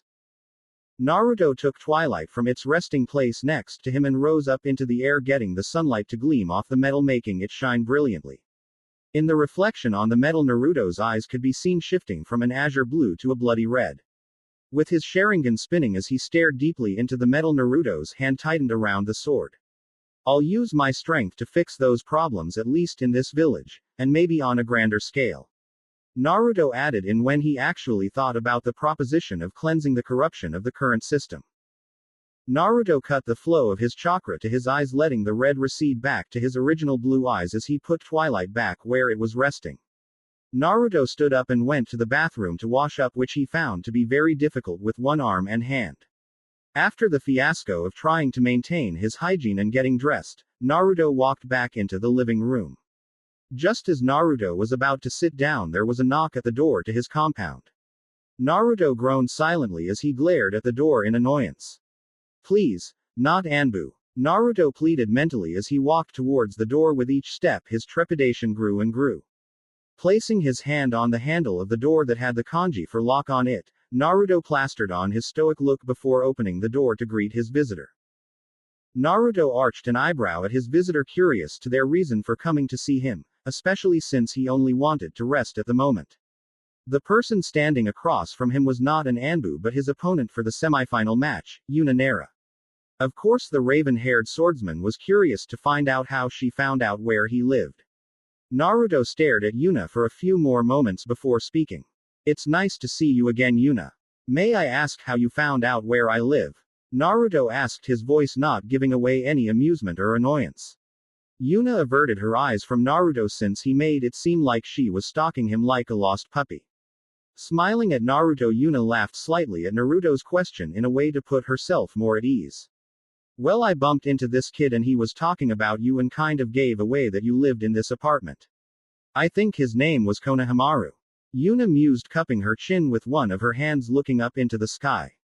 Naruto forced himself to bite back the curse that felt the need to come from his lips at this moment in time.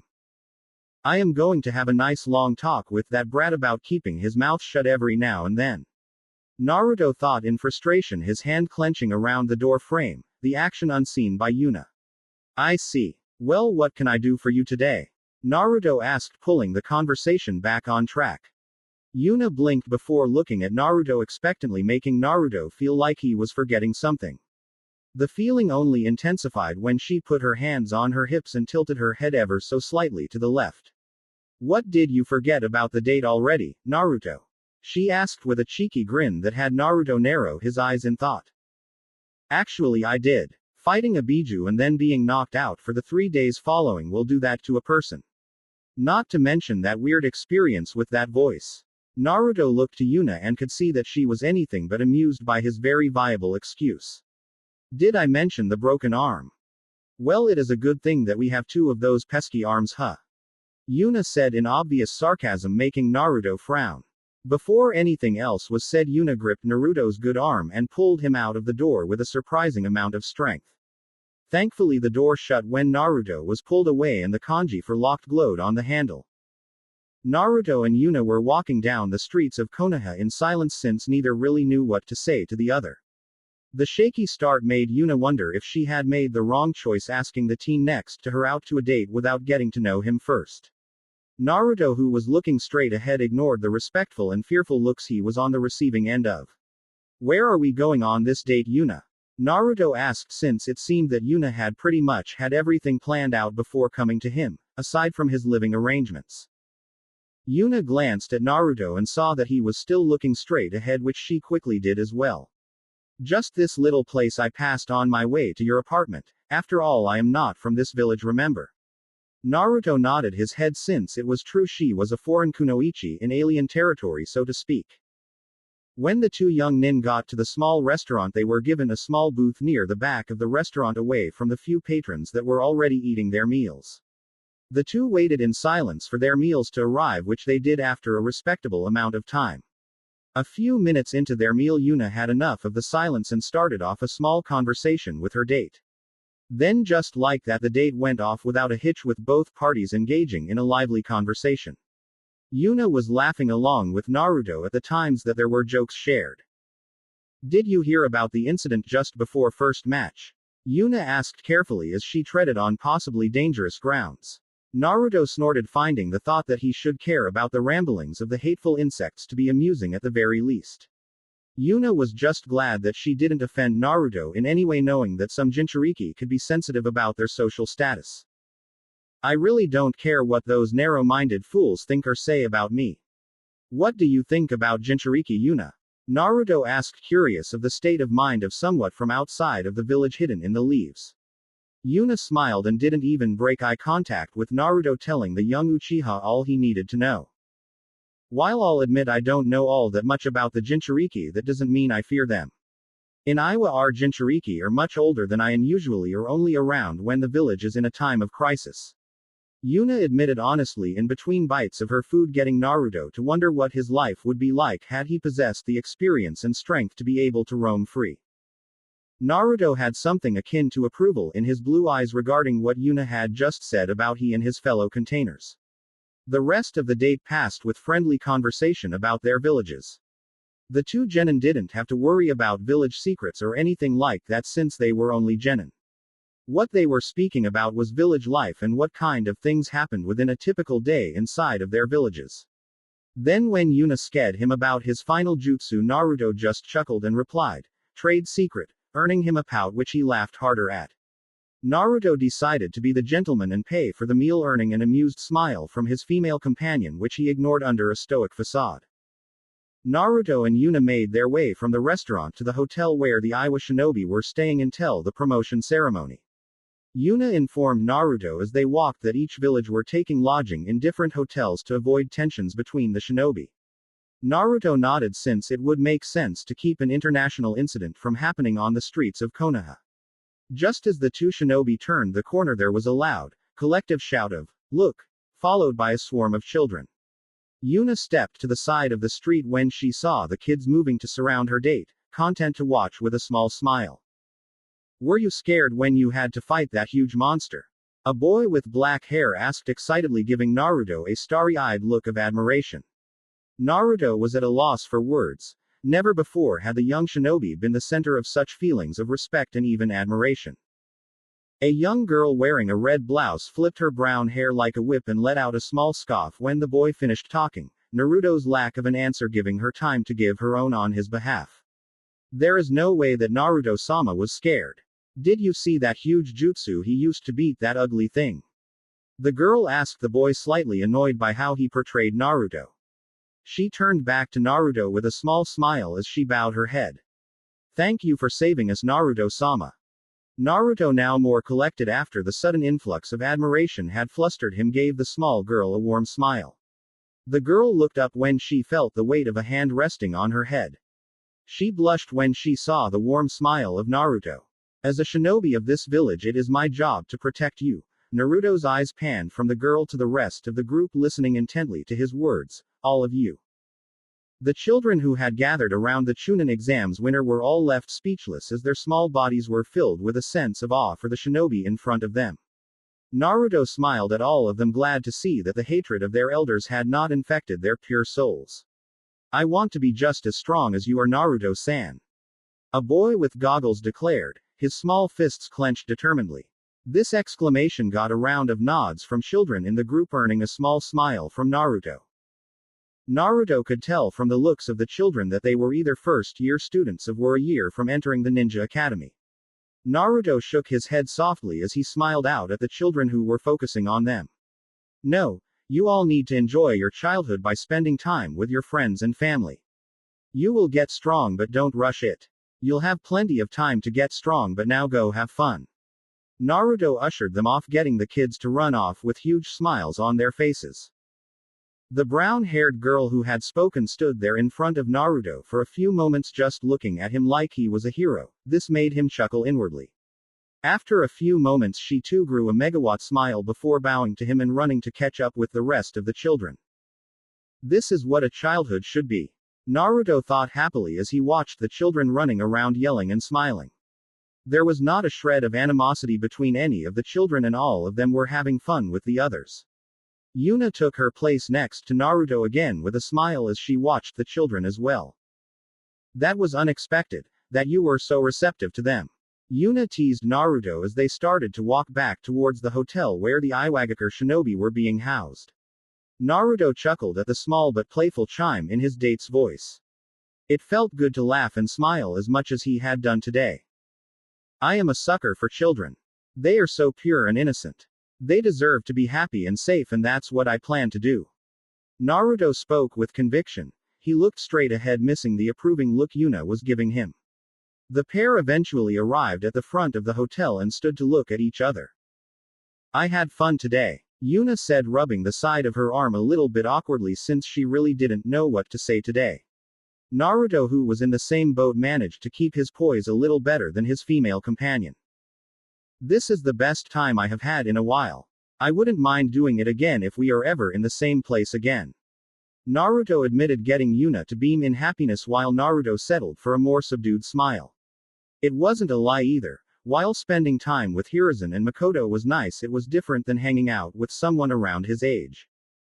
Yuna looked at Naruto for a few moments with a look that was far away, almost reminiscent, and it made Naruto wonder. Yuna acted boldly and crossed the distance separating she and Naruto with one full stride. Acting quickly, Yuna embraced Naruto softly, making sure to avoid aggravating his injury. Before Naruto could even decide if he was going to reciprocate, Yuna had pulled away and hurried into the hotel, hiding her blush from her date. Naruto stood there in front of the hotel with an owlish look in his eyes before he broke from his stupor and started to chuckle to himself. Naruto, now wearing a content smile, started the long walk back to his home. What a day! It was the day of the promotion ceremony, and the atmosphere all around Konoha was abuzz with anticipation and excitement. The judges had collected the tallies for each competitor of the exams, and the results were ready to be told. The Chunin exams had brought in record ratings all around the continent, but now it was time they came to an end. The reason being that job requests were put on a halt for the time so both village and customer could assess the new talent and adjust who they wished to hire accordingly. The ceremony was originally set to take place in a large ballroom, with the only people attending were those approved beforehand, but thanks to the popularity of the tournament, the people demanded to be able to see their favorites get promoted. Eventually it was agreed to hold the ceremony back in the stadium, after it was repaired, of course. The crowd had filled the seats and looked down at the center of the arena, chatting happily. The crowd wasted no time in showering the arena with their adulation when the former competitors made their way to the center of the field. The staff of the tournament had them stand with their squads in a single file line across the field. With nothing to look at, each former competitor looked into the stands where shinobi and civilian alike were mixed and seated. Some genin reciprocated the crowd's love while others showed nothing and stood at attention. Once the arrangement of the genin was handled, the former proctors of the exam called for the Kage to make their entrance onto the field. 5 of the strongest shinobi in the world, followed by their bodyguards, were given no small amount of praise from the crowd either. Each Kage responded to the praise with their own gesture of acknowledgement to the crowd. Each of you has performed well and should be proud of just how far you have come. We all hope that you have learned from any mistakes you have made during these exams. Judges who were present for the entirety of the exams have come up with a decision regarding each of your promotions, and that judgment is final. Genma nodded once he got nods of acceptance from the genin across from them. Genma stepped away from the group of genin while the beautiful Mizukage took a step forward and looked at the 5 shinobi from her village that had made it this far. Hindao, while it is true that you fought an obviously superior opponent, you still did not show enough to secure a promotion. Mei told the boy, getting him to nod in understanding before bowing and taking a step back in line. Terra, your water release techniques were indeed impressive, and you had a brilliant idea to try and infuriate your opponent, but then you fell for the same trick and it has cost you dearly. Mei looked at the arm that was luckily reattached by Tsunade. With it clear that she wasn't going to receive a promotion, Terra took a step back. Kakugyo was the next to take a step forth. You showed tremendous skill with your Kekkei Genkei Kakugyo, yet you did not take your opponent seriously and finish her off when you had ample opportunity. This was your undoing in both the fight and in securing your promotion. Kakugyo grimaced at the stern words and looked slightly despondent, but melded back into line to be replaced by Haku. Haku, in your first fight you did well to use the elements around you to hide your true skills, like a true shinobi should. Then you used your separate elements to create an advantage over your opponent in the second round, who was formidable in their own right. I see no reason to not promote you, Mei said with a happy smile while handing over a Chunin vest to the Ice Princess, getting a radiant smile from the girl. Chojuro, your swordsmanship was come so far since you have started training in the art. Not only that, but you also showed excellent skill with your water release skill. Your precise strikes with the sword disable one of an, even though the abnormal ending of your second match, you have been promoted as well. The Tsuchikage stepped out next and looked straight at his granddaughter, getting her to gulp audibly. The Tsuchikage smirked slightly, seeing the discomfort that Kuretsuchi was displaying through body language. It is clear that you have shown both potential and capabilities expected to that of a Chunin, but you were too readily accepting of getting into a fist fight which ended in your loss. Hubris is something that can kill you, and if you became a Chunin, that would kill your team as well. You are not being promoted this time. Akatsuki, you have shown the drive to research your first opponent and use your month to the point where you rendered their most vital ability as useless. Not only that, but you had an impressive showing against a Jinchuriki. I don't even need to mention the jutsu you used in this assessment. Well done, my boy. Handing over the Chunin flack, the Tsuchikage glanced over to Yuna. Yuna, you by far have given the best performance out of the shinobi from our village. You displayed tremendous skill in the fields of nin and genjutsu. These skills helped you defeat the Nanabi Jinchuriki and take you to the semifinals. You have come very far since your time in the academy, and I can't be more proud. Onoki added with a large grin, giving his kunoichi her vest. Yuna took the vest and bowed deeply to her, superior happiness radiating off her. The Reikage was next as he pushed out of the line of Kage to stand in front of his 4 shinobi that had competed in the exams and made it to the final tournament. Karui, while you showed that your skills with a blade are rapidly improving, you also let your opponent prepare a jutsu that could have very well killed you. No promotion. The hulking Reikage's gruff voice had Karui grimace visibly. Omoi, while you showed just as much progress with your sword as Karui, if not more, you happened to run into an opponent who was within the same specialty, just more advanced. Unfortunately, one fight can't get you a promotion. Work on your jutsu arsenal, and next semester I have no doubt you will get the promotion. Omoi nodded before getting back in line, where Samui stepped up next. Samui, you showed understanding of a situation by wasting time to figure out an opponent's weakness. Then you showed an excellent grasp of Rantan in your match with Haku, but ran into an obstacle in elemental disadvantage. If you train to overcome this, then the sky might be the limit. Yet you still have earned that promotion. Congratulations. Samui took her flack in her usual cool and calm grace before letting the Jinchuriki take her turn. Yugito, your taijutsu skill was far and above that expected of a Chunin while it was applied tactically. You displayed an excellent amount of control over your fire release but also knew when it was time to retreat, a key factor for a Chunin. With a few months of service and a few completed missions as a team leader you can make Junin as well. Very well done. Yugito took the vest with a smile as she mentally thanked Nibi for the praise but not before sneaking a glance at Naruto.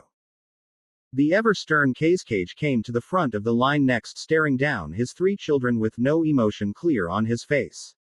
The three were already familiar with the scowl he always was wearing so that was no giveaway. Konkuro, you had an unfortunate matchup that resulted in your defeat. Let this push you to find a way to deal with those who threaten you by getting in close. Turning his hard glare to his daughter he continued with his assessment of his children. Tamari, you showed excellent progress with your war fan but you were defeated by a singular jutsu because you let your emotions rule you. You will not be promoted but if you fix those problems then you will secure the position. Staring down his youngest son there were a few very tense moments between father and son. Eventually the Kage spoke. Gaara, your control over the powers of sand is outstanding, that much is clear.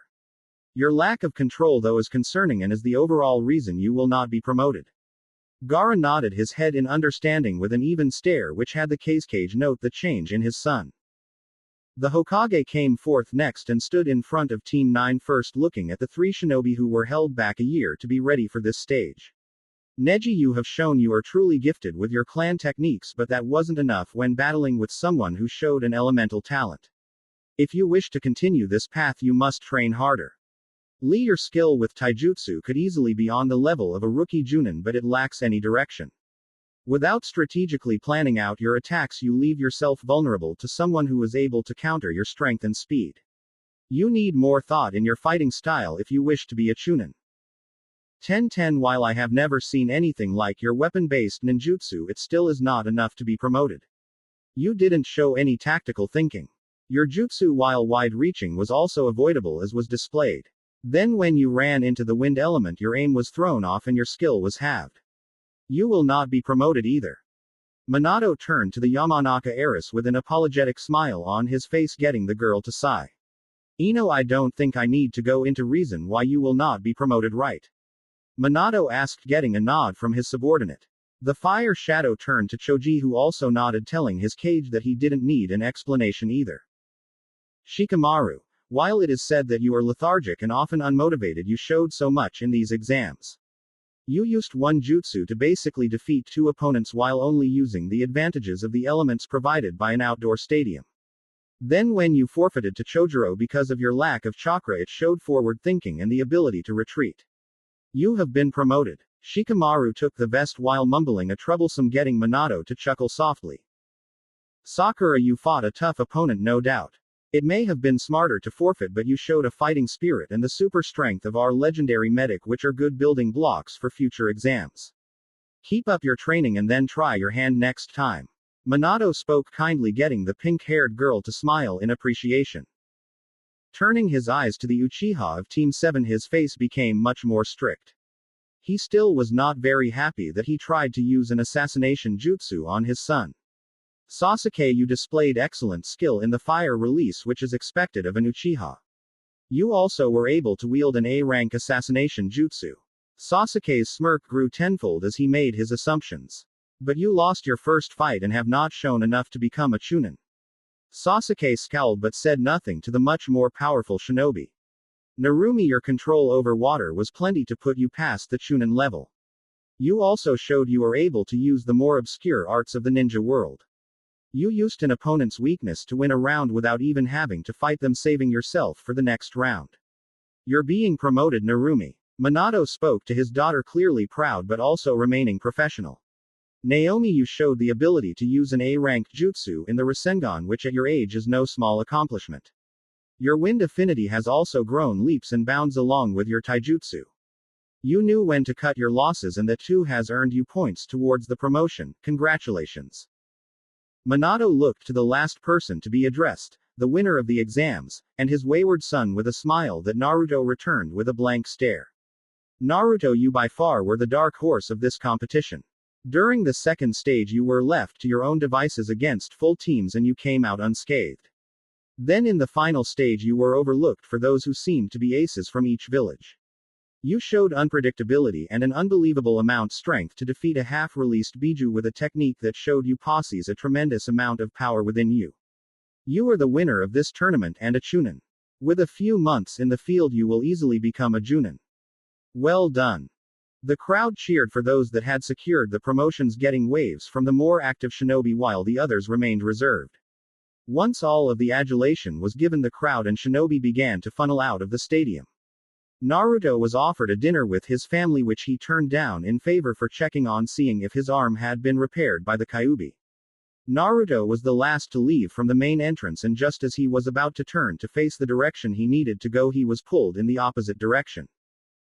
Naruto blinked in surprise as he came eye to eye with the orange pools of the Nanabi Jinchuriki. Fu blushed when she realized just how close she and Naruto had gotten. Acting quickly, she took a step back. Fu looked at the Chunin flak jacket slung over Naruto's right shoulder and gave an approving nod. Naruto smiled at his fellow Jinchuriki, glad to see her after missing out on seeing her the past handful of days. You got the promotion then. You wound me with those doubts, Fu-chan. Naruto exclaimed while clutching at his heart, playfully getting a small giggle from the mint-haired Kunoichi. So did you get promoted? I didn't see you at the ceremony. Naruto asked good-naturedly as he leaned against the outside wall of the stadium casually.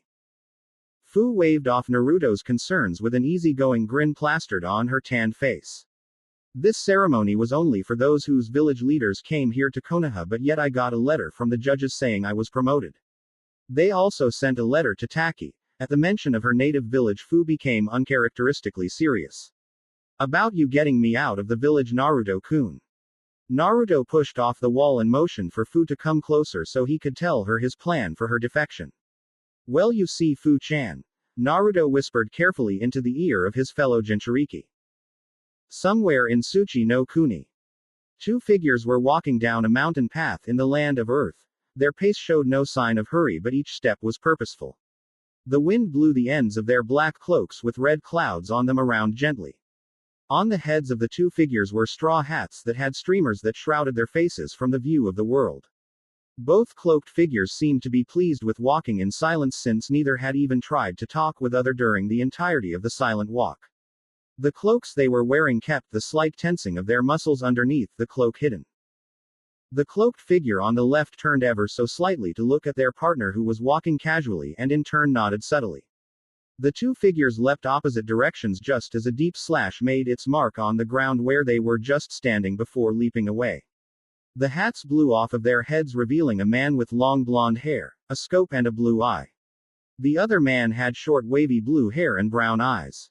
What is this him? The blonde-haired shinobi asked, ending with an unusual nasal grunt to punctuate his sentence. His partner didn't answer him, too busy staring at the man across from him. Mihawk and Itachi stood across from the two shinobi, looking at the dangerous shinobi across from them with guarded expressions. The tension between the four highly skilled shinobi could have been cut with a kunai. What are two S-rank shinobi doing here in the land of Earth, especially considering one of them is a missing nin from the village of Iwagakure? Mihawk asked sharply, not interested in any banter with the two shinobi across from him. The blonde shinobi looked across at Mihawk with an annoyed glare. There was a personality clash between the two that created an instant dislike for the formidable swordsman. You know of us, do you? Leader Sama won't be pleased that people have gotten hold of that information, him. The scope-wearing shinobi said airily, not really even recognizing the two across from him as an immediate threat to his life. He was more worried about what his leader would do if he got angry. That is one scary man, him. The Iwa missing nin thought with a small shiver, thinking of his leader's eyes. Itachi, who had yet to activate his Sharingan, spoke up in place of his sensei at this time as he recalled some information he had drilled inside of his head. Looking at the blonde, Itachi started his recall. Deidara is an S-rank missing nin from Iwagakure, who worked under the explosion corps with Iwa. He is wanted for an act of treason after blowing up crucial areas of Iwa and escaping with a number of Iwa's kinjutsu. Itachi ignored the proud, almost smug smile that Deidara was giving after having his feats listed off. Turning towards the shinobi with blue hair, Itachi began anew. Kurento is an S-rank missing nin from Kurigakure who left the village after the newest Mizukage was instated. Kurento is considered to be the 8th swordsman of the Hidden Mist thanks to his prodigal talent with swords of an unknown origin. Kurento has a high affinity for water that was comparable to Mizukage, Yagura. He left the village after killing hundreds of shinobi and left the Kiri equivalent of the Anbu in shambles. Deidara turned to newly named Kurento with a low whistle, ignoring the two shinobi that stood across from him. Kurento ignored the whistle in favor for staring into the eyes of Mihawk. Man, Kurento-sama, I forget just how scary you are sometimes, Deidara said with a nod before turning back to face Itachi with a smirk. The blonde bomber's hands twitched with anticipation but didn't make a move towards the pouches on either of his hips, not yet. Deidara was thrilled to be facing down the shinobi across from him. Your lapdog is well-informed, Mihawk. Kurento spoke sternly as he continued to glare into the hawk-like eyes of his fellow swordsman. Mihawk Dracul is the S-rank wandering shinobi who has not joined a village despite requests from every village in existence. He had legendary skills in Kenjutsu and is only a level short of being a Fuinjutsu master. Seals on his blade Yuru amplify his wind-based attacks. Kurento droned out the information known on Mihawk, getting the man's eyes to narrow on the blue-haired man. Mihawk knew that this was a very dangerous thing and that he would need to be careful with this man. Deidara, seeing that everyone was sharing information on the other, decided to join in on the party with his own contribution. Itachi Uchiha is an S-rank missing nin from the village hidden in the leaves. Said to be a once-in-a-generation talent even among the Uchiha, left his village after massacring his clan in one night. Deidara's smirk grew once he saw the glare that Itachi was leveling him with. Deidara, we are putting the mission on hold. Take Itachi off somewhere away from here and take care of him. I have a feeling we won't be getting away without a fight. Kurento commanded while reaching into his Akatsuki cloak. Deidara, who already had his hands in his pouches, nodded an affirmative. Sure thing, Kurento-sama, have fun. A large owl made of some form of white substance came from the former Iwa explosive release user's hands. Hopping on top of the owl's head, Deidara motioned for the Uchiha to follow him, which he did since he was too dangerous for him to roam free. Pulling both of his hands from the back of his red clouded robes, Kurento was now armed with two ocean blue, curved scimitar blades. Where the blades curved, the metal turned to white like foam coming off of a wave. Mihawk Dracul, I will not stop until the blood that runs in your veins are covering my Namio Furu. Kurento growled out, holding the two scimitars in front of his chest in an X formation. Mihawk frowned as he tried to think how this man, maybe 5 years younger than him, could muster so much hate for him. Mihawk readied Yuru by pushing his chakra into the seals on his black blade, getting it to glow faintly with a green hue. Slashing the large blade, Mihawk sent a wave of power towards Kurento, but it was cut off by an X-shaped wave of blue energy coming from Kurento. Drips of water shot from the collision of the two attacks, surprising Mihawk with just how much the blade could alter the chakra. Prodigal talent indeed. To be able to completely alter his chakra to the element of water takes nothing short of exceptional control and determination that is impressive. Mihawk was forced to take a step back when the force of both of Kurento's scimitars slammed into his long sword. Kurento took a step back and slashed his Nami-o Furu in a coordinated combination that Mihawk countered by parrying one blade into the other, throwing the attack off base.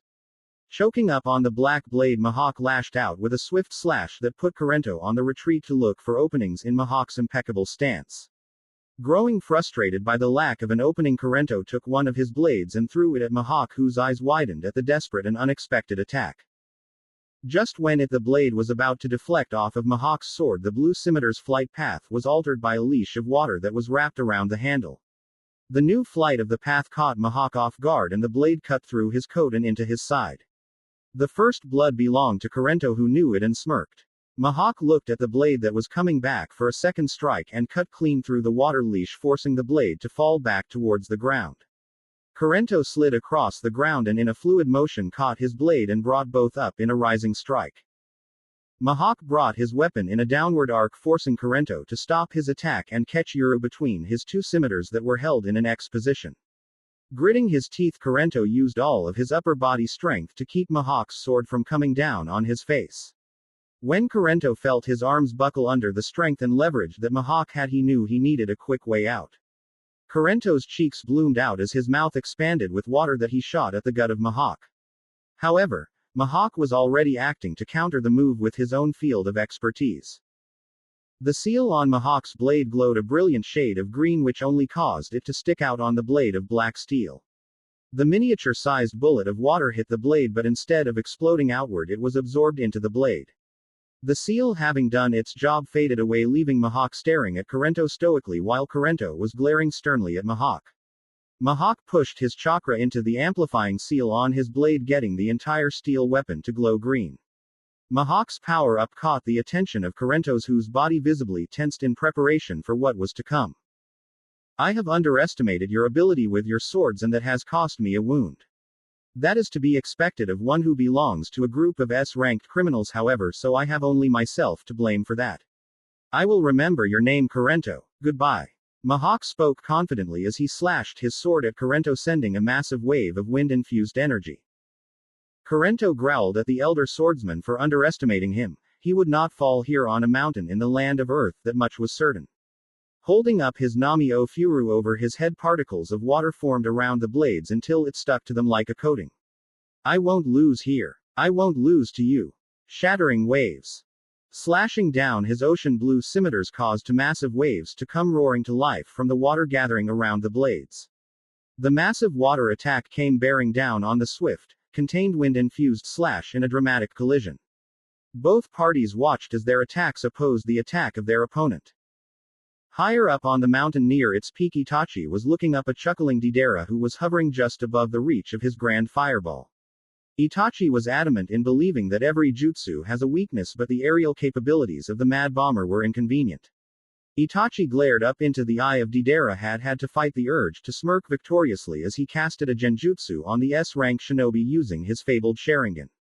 Deidara continued on, oblivious to the state of altered perception he was placed in. Deidara buried his hands in the pouches on his sides and waited for the mouths on his palms to devour his clay. Taking an air of superiority, Deidara leered down at Itachi with a clear distaste in his blue eye, and his lips contorted into a smug smirk. Now, with all of the clay he needed, Deidara turned his palms to the ground where his hands started to regurgitate the white liquid. Itachi arched an eyebrow, not having seen the explosive release used in such a fashion. The shapeless glob of white started to spawn of creations of varying shapes and sizes. Where some looked like bulky soldiers, others looked lean and agile. There was even a creation that was simply a pair of feet with two beady black spaces for eyes. Taking a step back as he recoiled in surprise, Itachi glared deeply at the creations of his opponent, almost as if he was trying to cause them to combust. The small pair of clay feet leapt at Itachi, getting his eyes to widen in surprise. Itachi, who thankfully started wielding a blade after getting back with Mihawk, lashed out with his tanto, slicing through the clay creature. Itachi's red eyes followed the strands of clay that came from each creature and saw that they were connected to Deidara, who was presumably controlling them. How was he so close? I know the genjutsu I used was to keep him seeing the reverse of what he was doing. One of the larger creatures leapt towards Itachi, who wanted no part of the explosive artistic creation. Flashing through a series of hand signs in the blink of the eye, the Uchiha ended with the tiger sign. Fire release. Grand fireball. The ball of flames hit the clay consort head-on, resulting in a rattling explosion. Before Itachi could react, one of the more lean creatures speared through the cloud of debris and its chakra began to concentrate in one spot, the center. Itachi could hear the faint call of Katsu as he leapt away from the explosive just before it could self-destruct. Itachi came to a skidding halt with nothing more than a few dark, burn marks on his otherwise white cloak. Watching as the creatures swayed back and forth like a hypnotizing dance, Itachi looked up to his opponent with a questioning glance. Deidara started to laugh at Itachi's confusion, seeing that he had stumped the genius Uchiha. I trained myself to see through all form of Sharingan genjutsu after I had a run-in with one of your clansmen. He was pretty good with the Shunshin to him. Deidara added as an afterthought, unknowingly referencing Shisui, Itachi's best friend. Itachi had to take a deep breath to keep himself level-headed. I am glad that you managed to survive my C1. If you had bitten the dust with such low-level explosives, I would have found your defeat highly disappointing. Him. Deidara admitted as the small C1 soldiers had formed back together into one ambiguous blob of liquefied clay. Soon the shapeless mass split into two and was shaped into twin clay dragons that took into the air in tandem and shot off for the Konoha missing Nin. Itachi quickly slipped past both of the larger projectiles, but then they turned back and came again. Itachi silently cursed the fact that they seemed to hone in on his presence. Deidara watched on with amusement as Itachi continued to try and dance his way through his beautiful creations, an act he saw to be futile. Deidara observed as Itachi slipped into a few trees that dotted the mountain's surface. There were a few minutes where the explosive virtuoso waited in silence on top of his owl until Itachi crept back into the clearing. The next moment both dragons dive-bombed on Itachi from the sky and detonated right on top him. Deidara was left on watching with anticipation as the dust cleared, and when all that was left was a large crater from the explosive properties of the C2 dragons, he laughed. It looks like the almighty Itachi Uchiha was nothing more than a bunch of bullshit created by the people of Konoha. I should have known. Ha ha. Deidara continued to laugh as his owl started to make its way back down lower on the mountain to find Kurento. A glimpse picked up from the scope over his eye had Deidara leaping off the head of the owl on instinct. And just in time as Itachi's tanto was buried into the neck of the owl. Itachi, landing on its head, used his chakra and kicked it down, sending it spiraling down to land behind its master. Ho. So you survived the C2 as well, Good, now you can taste my C3 creations and tell me what you think of my art. Deidara spoke gleefully as he moved to take some of the clay that created the owl from before. Itachi's body tensed as he prepared himself to face an even more destructive explosive from the former explosives core member. Suddenly, before Deidara could go any further, Kurento dropped on the field right next to Deidara. He looked worse for wear, with cuts all over his cloak and blood dripping from his right shoulder, quite badly too. Kurento-sama, what happened to you? Deidara asked, not having seen his partner ever look so beaten. Kurento grunted as he turned to face Deidara with a blank face, not giving off any of the pain he was feeling. The look in his eyes was there only for a moment, but there was a burning fury in his eyes. Deidara, we are going. Leader Sama has called us in. Kurento spoke sternly as he clasped a hand on his blonde partner's shoulders. Before Deidara could voice his opinion on the order, both shinobi disappeared in a cyclone of water, Kurento's hyper-powered version of a Mizu Shunshin, leaving Itachi standing in the field alone. Not a moment later, Mihawk dropped into the clearing with a small amount of cuts on his coat and pants, but not bleeding anywhere visible. Student and mentor looked at each other for the briefest of moments before nodding at the same time. Akatsuki hideout. 9 spectral figures gathered around a large, open cavern, each not uttering a single word to the other. With a closer inspection, you could see that the 9 phantom figures were standing on the tips of large fingers, with only the little finger on the left hand lacking a presence on it. Soon each finger began to glow with before a black kanji came to life one after one on the fingers. The right thumb glowed with word 0, Ling. Next was the right index finger that glowed with the words green, blue, Ching. The right middle finger's kanji came up next, and it was for the word white, Bai. The next kanji was the kanji that was on the right ring finger, and it showed scarlet, Zu. The right little finger glowed with the sign associated with the boar, Hai. The left little finger did not light up with the rest due to the lack of a spectral figure on the finger. The next finger that was lit up was the left ring finger, and that one was displaying the word South, Nan. The left middle finger came up next, and it was glowing with the kanji for North, Bay. The left index came next and was showing off the kanji for 3, San. Finally, the left thumb ended the series of kanji with ball, U. Each person was dressed in robes similar to those of Kurento and Deidara's, despite the color being faded from the technique used to create the projections.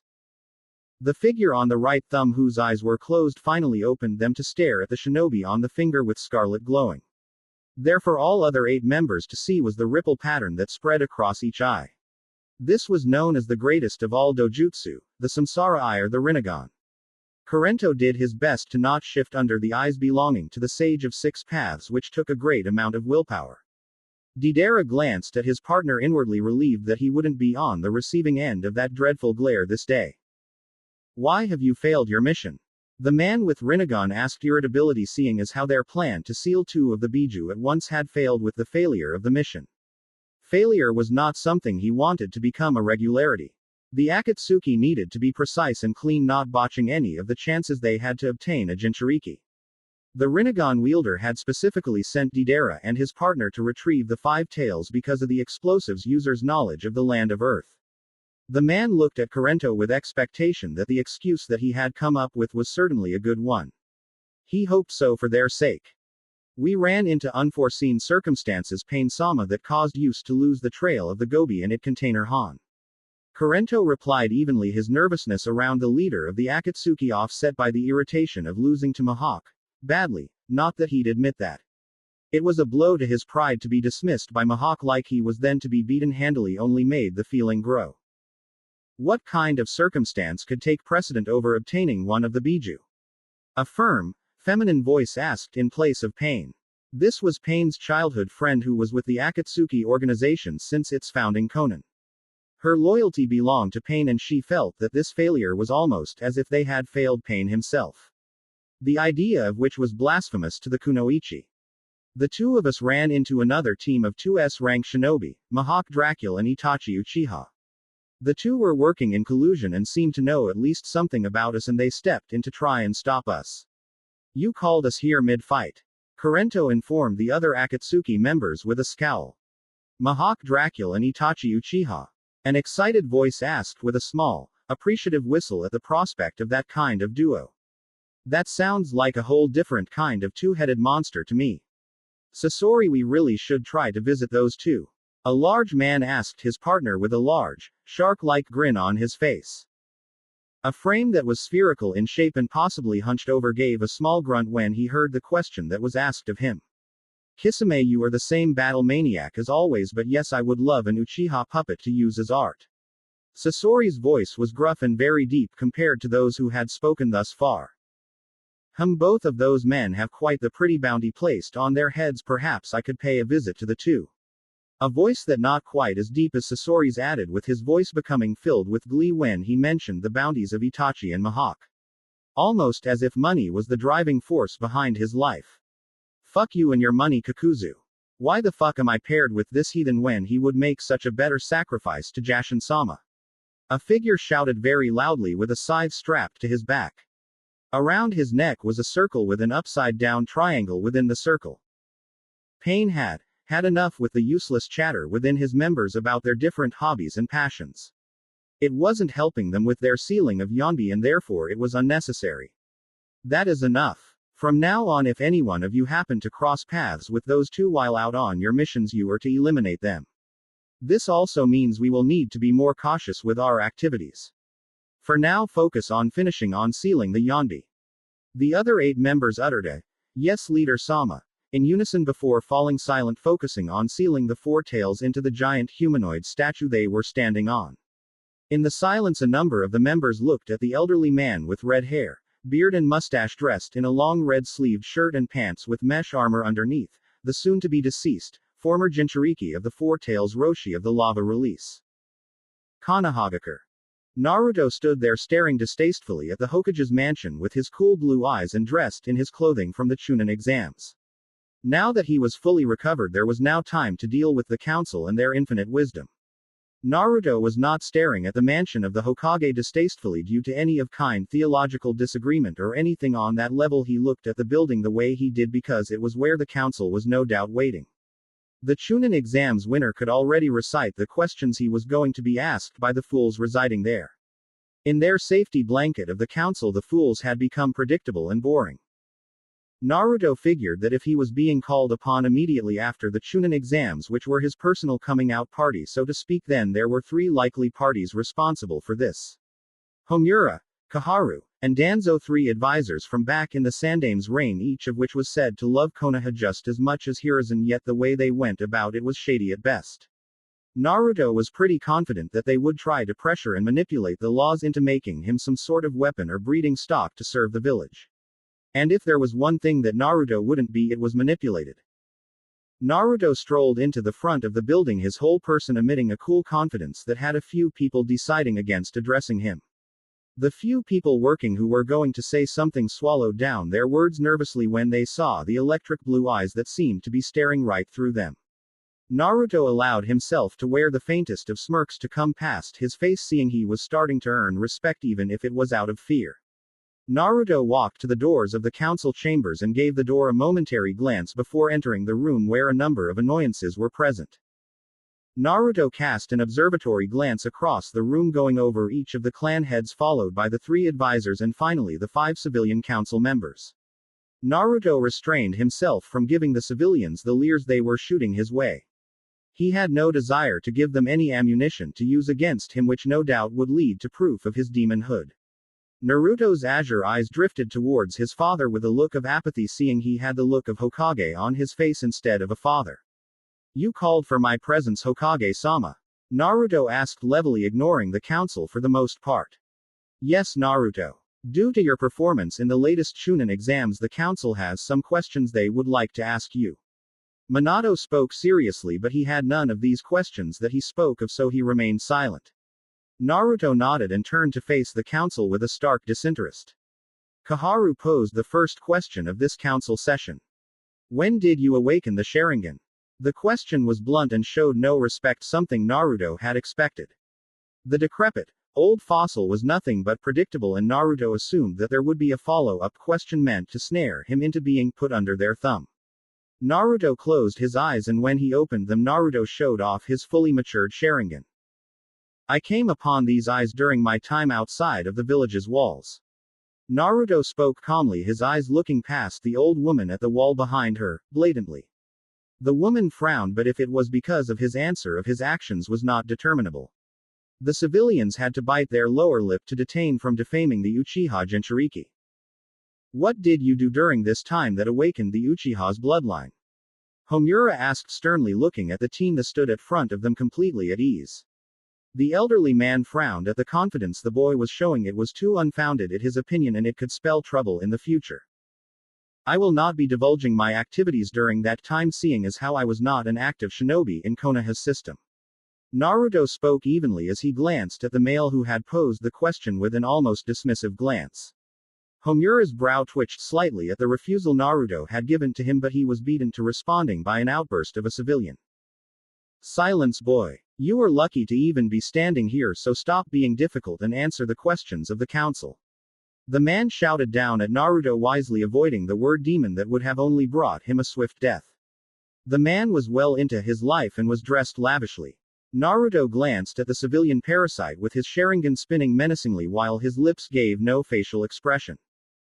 "You civilian are lucky to even be here, considering this is clearly a matter between shinobi. It would be wise for you to sit down and silence yourself before I do it for you." Naruto spoke firmly while directing a small dose of killing intent at the man that made Naruto look like he was wearing the mask of the Shinigami. Hiruzen, who was sitting at the seat for the Sarutobi clan, looked at Naruto and shivered slightly as he had a flashback of the times he had met Madara Uchiha. That man was able to inspire fear with his glance, all the while looking completely bored, much like Naruto was doing just now. Now that I think about it, his hairstyle is very much like that of Madara's. All he is missing is that armor. "Then why not tell the Hokage of your Sharingan when you came back to the village for service, Naruto-san?" Inoichi Yamanaka, the clan head of the Yamanaka, asked curiously, giving Naruto a pleasant surprise with how respectfully he had addressed him. Naruto looked at the man who leaned back into his seat when his eyes made contact with Naruto's Sharingan. "During my time away from the village, the Uchiha were slaughtered. What was to stop the same thing from happening to me?" Naruto asked rhetorically, his eyes surveying the room without his head moving. Naruto ignored the skeptical looks he was getting Hiashi and some of the other clan heads. Internally, Shikaku, the clan leader of the Nara, was smirking at how Naruto had played the situation. It was obviously a lie considering just who his parents were, but it was constructed in such a way that it could easily be considered a truthful explanation. The Nara clan head, who was a very perceptive man, realized just how dangerous Naruto could be. That brought a smile onto Shikaku's face. "May I ask that you tell us of where your Uchiha blood comes from, Naruto-san?" Shibi Aburame, the Aburame clan head, was a man not to be swayed by emotional appeals but rather cold-hearted logic and factual statements. Naruto looked at the man and wondered if all Aburame wore glasses and hid their faces behind overly large trench coats. "I am afraid I cannot, Shibi-san, seeing as that would be a clan secret." Naruto replied defiantly, using the excuse of it being a clan secret to hide the fact that he and Itachi had yet to determine the answer to that question. He didn't need to tell this power grab of a council that, however. Kaharu's face twisted up in agitation seeing how this boy had not given them anything thus far despite the things they already knew. He was being vague and gave no details which annoyed her to no end. It was this culmination of factors that led to her angry outburst which was directed at Naruto. We are the council, boy. You will answer the questions of your superiors and you will do it satisfactorily. Surprisingly, it was not Naruto who responded to her demand, but when he realized just who responded on his behalf, it was no longer really that surprising. Watch yourself, advisor. What you are demanding is an Uchiha clan secret and will set a dangerous precedent for all of the clans. Makoto spoke heatedly, taking up Naruto's defense, getting the teen to crack a smile in gratitude seeing how she played along. Kaharu, seeing that all of the clan heads nodded their head with the Uchiha matriarch's words, backed down, but she was still wearing a prominent frown. Kushina cleared her throat, getting the eyes of her son to snap towards her. The Uzumaki woman decided now was the time to get the answer to the question she posed in the hospital room.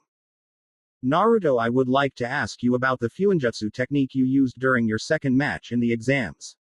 Kushina spoke calmly, looking at her son directly to try and find any sign of anything. Unfortunately for her, Naruto's body showed nothing but a stoic visage, like nothing could bother or fluster him. Tell me, do you know what makes an Uzumaki clan head? Naruto wondered aloud, seemingly had to disregard Kushina's question, but Kushina knew that Naruto kept his word over anything else, so she wasn't bothered by his own question. Kushina leaned back into her chair and her eyes closed, trying to remember what Mito Uzumaki had told her so long ago. Minato and all the other shinobi on the council looked over at the red-headed woman, curious as to what the answer was themselves. Kushina's eyes suddenly flipped open and she let out a small gasp at the implications of Naruto's question. Her son couldn't be the Uzumaki clan head when she wasn't. It wouldn't make sense. The room all looked at Kushina curiously except for Naruto as he waited for his mother to verbally connect the dots for the rest of the room, who were clearly waiting anxiously. Why, you're the Uzumaki clan head, Naruto-kun? She asked, her voice trembling slightly in shock. Naruto didn't answer that either. Instead, the young Uchiha took one step back away from the large desk. Naruto took his deep blue vest off along with his chain mesh underneath, leaving his torso bare, shocking the room with his brash actions. Naruto brought his hand up to his heart where an Uzumaki swirl was resting on his skin. Naruto spoke like he was reading from an old scroll or tome. The Uzumaki swirl over the heart of an Uzumaki shows the sign of the current clan head and can't be removed until the clan head names a successor or dies. But how? I visited the ruins of Uzu and I couldn't access the main chamber even with my entire prowess in the art of sealing. How did you get in when even your mother couldn't get in? Kushina asked, watching as Naruto redressed himself and regarded her with a bored stare directed at her. The woman did her best not to shy away from her son's Sharingan stare but returned it with a determined one. The Uzumaki clan was a clan not only known for their phenomenal skill in Fuinjutsu but also for their love for those around them. The clan head of the Uzumaki is a person whose heart is strong but also holds the most love in it. It is my heart that met those requirements and granted me access to the main chamber. Naruto spoke calmly, drawing in even Minato in the short but informative tale of the clan long lost. Most of the shinobi found themselves admiring the goals of the Uzumaki and could only imagine if they remained thriving in this age. Danzo, who had remained silent throughout the entire council session, was staring at Naruto with no small amount of intensity. The shinobi in front of him came from two prestigious clans that, despite their weakened, almost non-existent state, held no small amount of potential. The secret commander of Root knew he couldn't take the boy because he had become too visible in Konoha, but he could use the boy for the betterment of Konoha. There could be no way that Naruto would turn down his proposition, since it could be considered a dream to many a person. All he needed to do was offer it. Seeing as Naruto possesses the blood of both the Uchiha clan and Uzumaki clan, I recommend that we put him under the Clan Restoration Act. This way we can strengthen both clans and maybe combine them if possible. Danzo spoke calmly, looking at Naruto with his one good eye, seeing if the boy would give him any kind of usable reaction. Naruto stared up at the War Hawk and the two were engaged in a battle of wills. Danzo and Naruto both missed the dangerous looks in the eyes of Kushina and Makoto directed at the Shimura as they stared each other down. Minato and Hiruzen were able to keep a much more neutral look, but it was clear they didn't like the idea either, Just when it looked as if someone would speak on his behalf, Naruto answered. No. Koharu looked down at Naruto, if such a thing was possible, with a smug smirk on her face, almost as if Naruto's answer was pathetic. Naruto didn't seem to notice the look on her face because he didn't find her worth any of his attention. You have no choice in this, boy. This is an order from the council. We practically own you. The word choice earned her frowns from the shinobi and smirks from the civilians. Naruto had to resist the urge to roll his eyes at the foolish woman who was clearly drunk with her own power.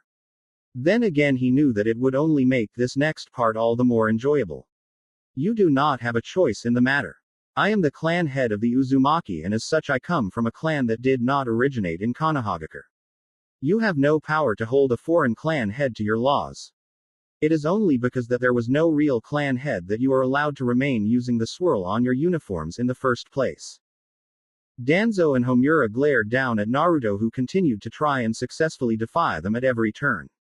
Danzo was sure that Naruto would accept what he was offering to him, but the Uchiha had proven to be abnormal. The teen was offered an assortment of women for him to indulge himself in, yet he had basically said that he had no interest in that. Danzo's hand clutched his cane tightly because that unpredictability meant he was dangerous. Naruto is right about that. Even though he has the blood of an Uchiha, his position as the clan head of the Uzumaki supersedes the Uchiha part. We hold nothing over Naruto. Hiruzen spoke with experience, having read over the act that Hashirama had created many times during his time as the Hokage. Naruto said nothing and only nodded, glad that he wouldn't have to explain himself any further. The lone woman on the civilian council sent a cruel smirk towards Naruto, who remained stoic as usual. Naruto could see the gears turning in her more than likely hate-filled mind and waited for her surefire way to try and screw him over. Then why are we keeping the Uzumaki in the village walls when he could be a threat to our safety? The woman asked, implying that perhaps Naruto should be exiled. Naruto mentally congratulated the woman for putting a halfway decent proposition on the table instead of an irrational piece of garbage. Naruto looked at the woman with a bored expression. The only thing on his face that was moved was one of his eyebrows. You speak as if I am afraid of being banished from this village. Minato's normally welcoming blue eyes hardened where he saw this was going, and he was certain that he wasn't going to lose his son just because a civilian who shouldn't even be present couldn't shut her mouth. That's enough. We will not be banishing or kicking my son out of the village, and that's final. Now then, is there anything else that needs to be discussed before this meeting is closed? To the surprise of nearly everyone that was gathered, it was Naruto who had spoken when the final call was given. Yes, I have something I would like to bring up.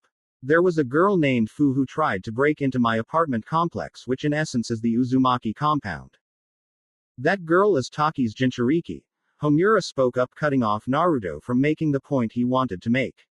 Something Naruto did not find amusing if the glare he leveled the elder man with was any indication. The glare silenced the elder, who could see how irritated Naruto was but said nothing, afraid the Uzumaki might lash out at him, then deal with the consequences.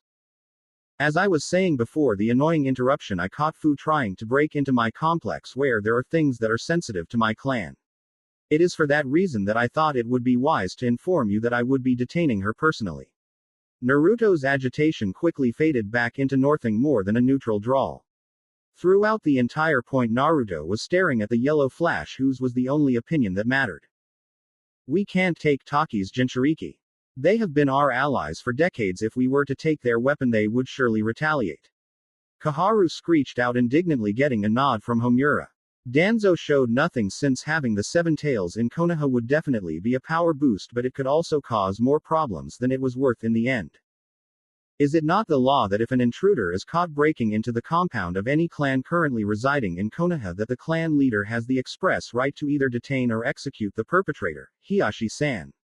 Naruto spoke, looking at the stoic clan head of the Hyuga, whose eyes narrowed upon being addressed. The Hyuga patriarch knew the incident that Naruto was referring to, but wondered how Naruto knew about that, since it happened when he was 5. Could he have possibly prepared that much? Which were the Hyuga's thoughts.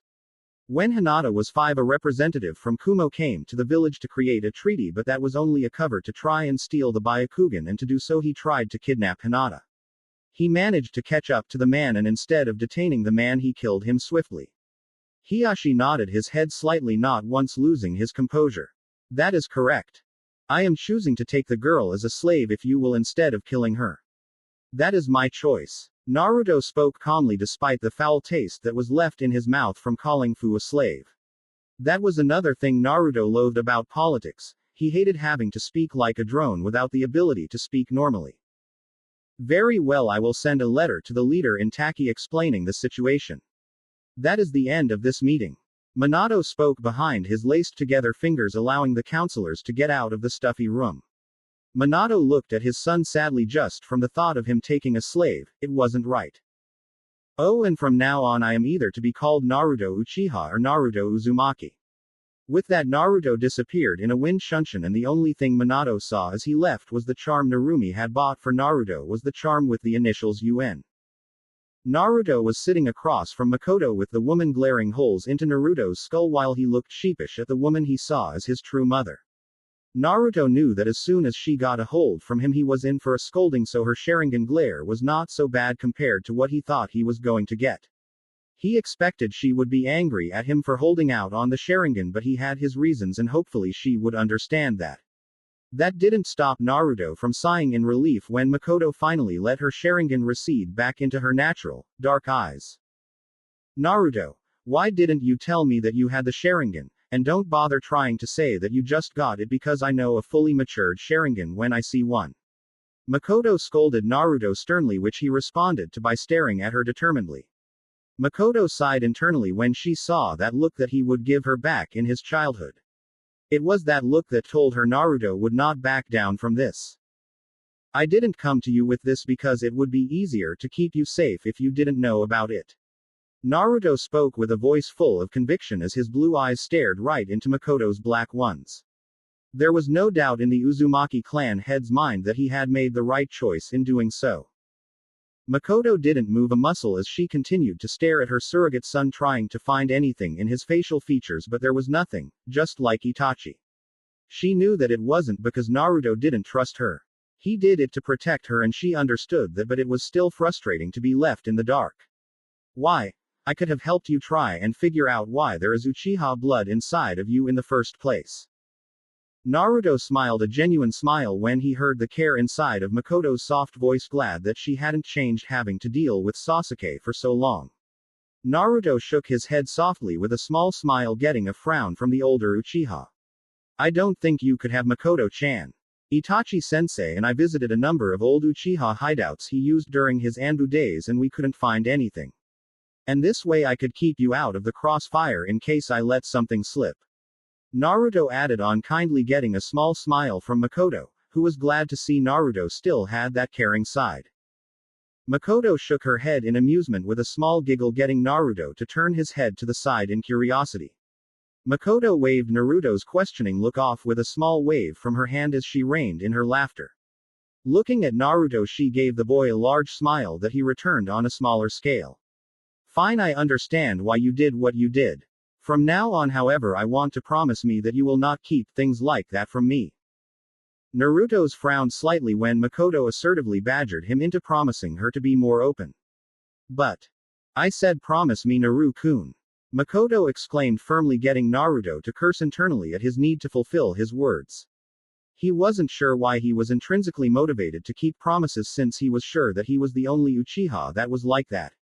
Then Naruto cursed himself for being so different, since it made things more difficult. Fine, I promise I won't keep the big things from you anymore. Naruto relented with a defeated sigh, getting Makoto to smile victoriously. Naruto smiled when he saw her smile, knowing he couldn't deny his mother figure for too long before he caved. But that was okay for him since she was one of his precious people. Now then, you can tell me why you plan on taking that young girl as a slave instead of letting her return home. Makoto spoke with an overly sweet smile that told Naruto if he gave her the wrong answer then he would be in a world of pain. That danger registered with Naruto, immediately making him wave his hands in defense furiously. Seeing that the smile did not fade away, Naruto swallowed down the nervous feeling that only a few people could instill in him.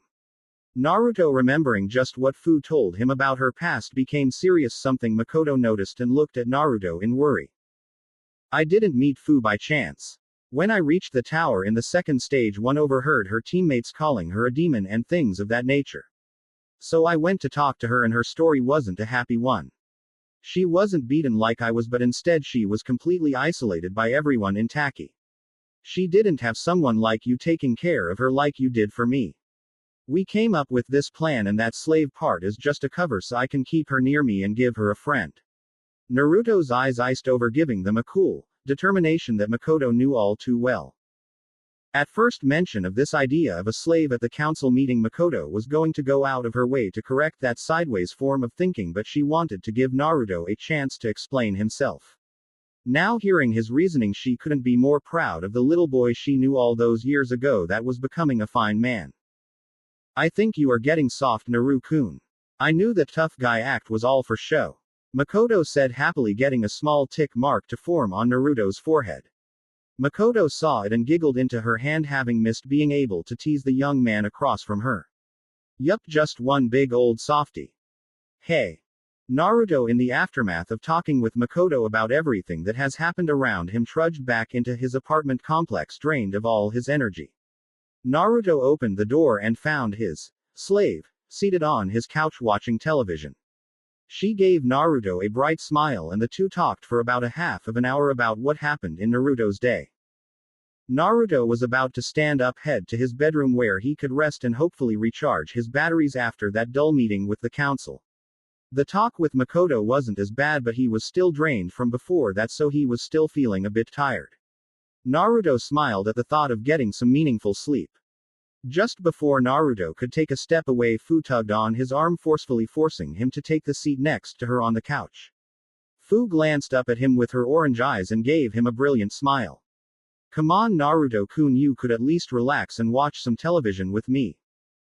Naruto looked down at her and couldn't find himself able to deny the woman her request, and relented with a quick nod and a small grin. Fu cheered quietly, getting a chuckle from Naruto, who got comfortable. Fu wrapped her arms around Naruto's arm and leaned her head on his shoulder, obviously getting comfortable herself. The pair watched any and everything until the sun went down, when Naruto felt the need to get up and stretch before going to bed. Looking down at his shoulder, he saw that Fu was already asleep with a small smile on her face. Naruto decided against waking her up after a few moments of deliberation. In the end, Naruto just brushed off her actions as her need for some form of emotional support from her only friend. Naruto was unaware that the feelings were anything more than those of friendship. Naruto looked up to the roof of his apartment complex before leaning his head back into his couch. I guess this is comfortable enough. Naruto thought contentedly as his eyes slowly closed and he faded into the land of slumber with Fu sleeping happily on his shoulder. It was quite the scene for the third-party Susei, who was watching from the balcony. You called for me? Naruto asked as he looked at his father, who was calmly seated behind his desk looking straight back at Naruto. Naruto was dressed in his blue vest with the trident separating the two clan emblems. Lower body equipped with black shinobi pants and twilight clipped on a sword belt around his waist, Naruto was geared up and ready for his first mission as a chunin of the village hidden in the leaves. Minato nodded his head slowly and thumbed through a stack of papers, nodding when he found the piece of paper he was looking for. Handing the paper over to his son, Minato spoke. Yes, I did, Naruto. You have been called to take this mission. Minato began before waiting for his son to read over the parameters of his first mission as a team leader. Naruto's eyebrow rose almost up to his hairline as he finished going over everything in the report with his deep, blue pools.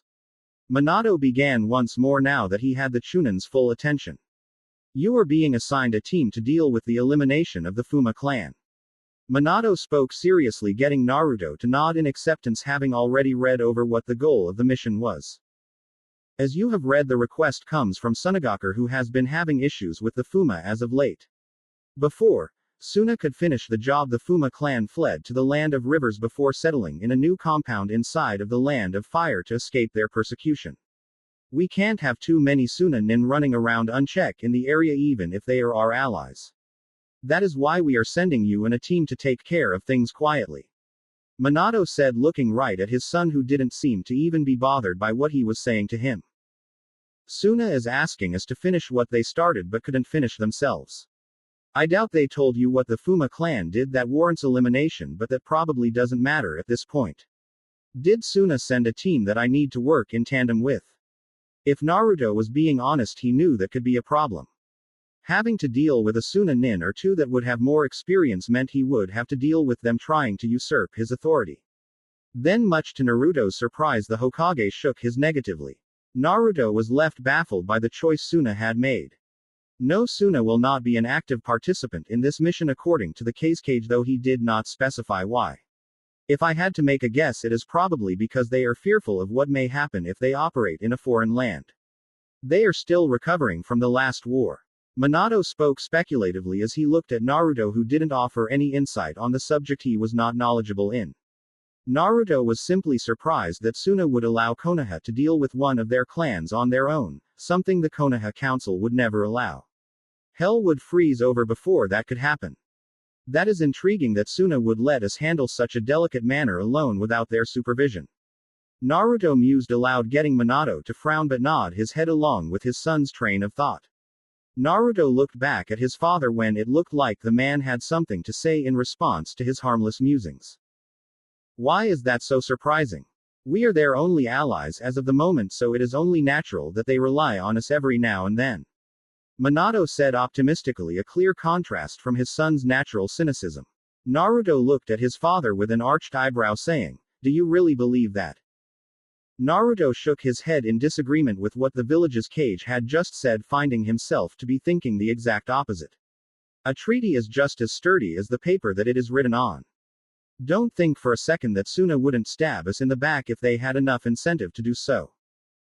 Before Minato could respond to Naruto's grim assessment of what village cooperation was, the doors to the office opened up and in walked 3 shinobi. Naruto and Minato both looked at the shinobi of Team 9. None of the elder genin looked any different from how they were at the Chunin exams.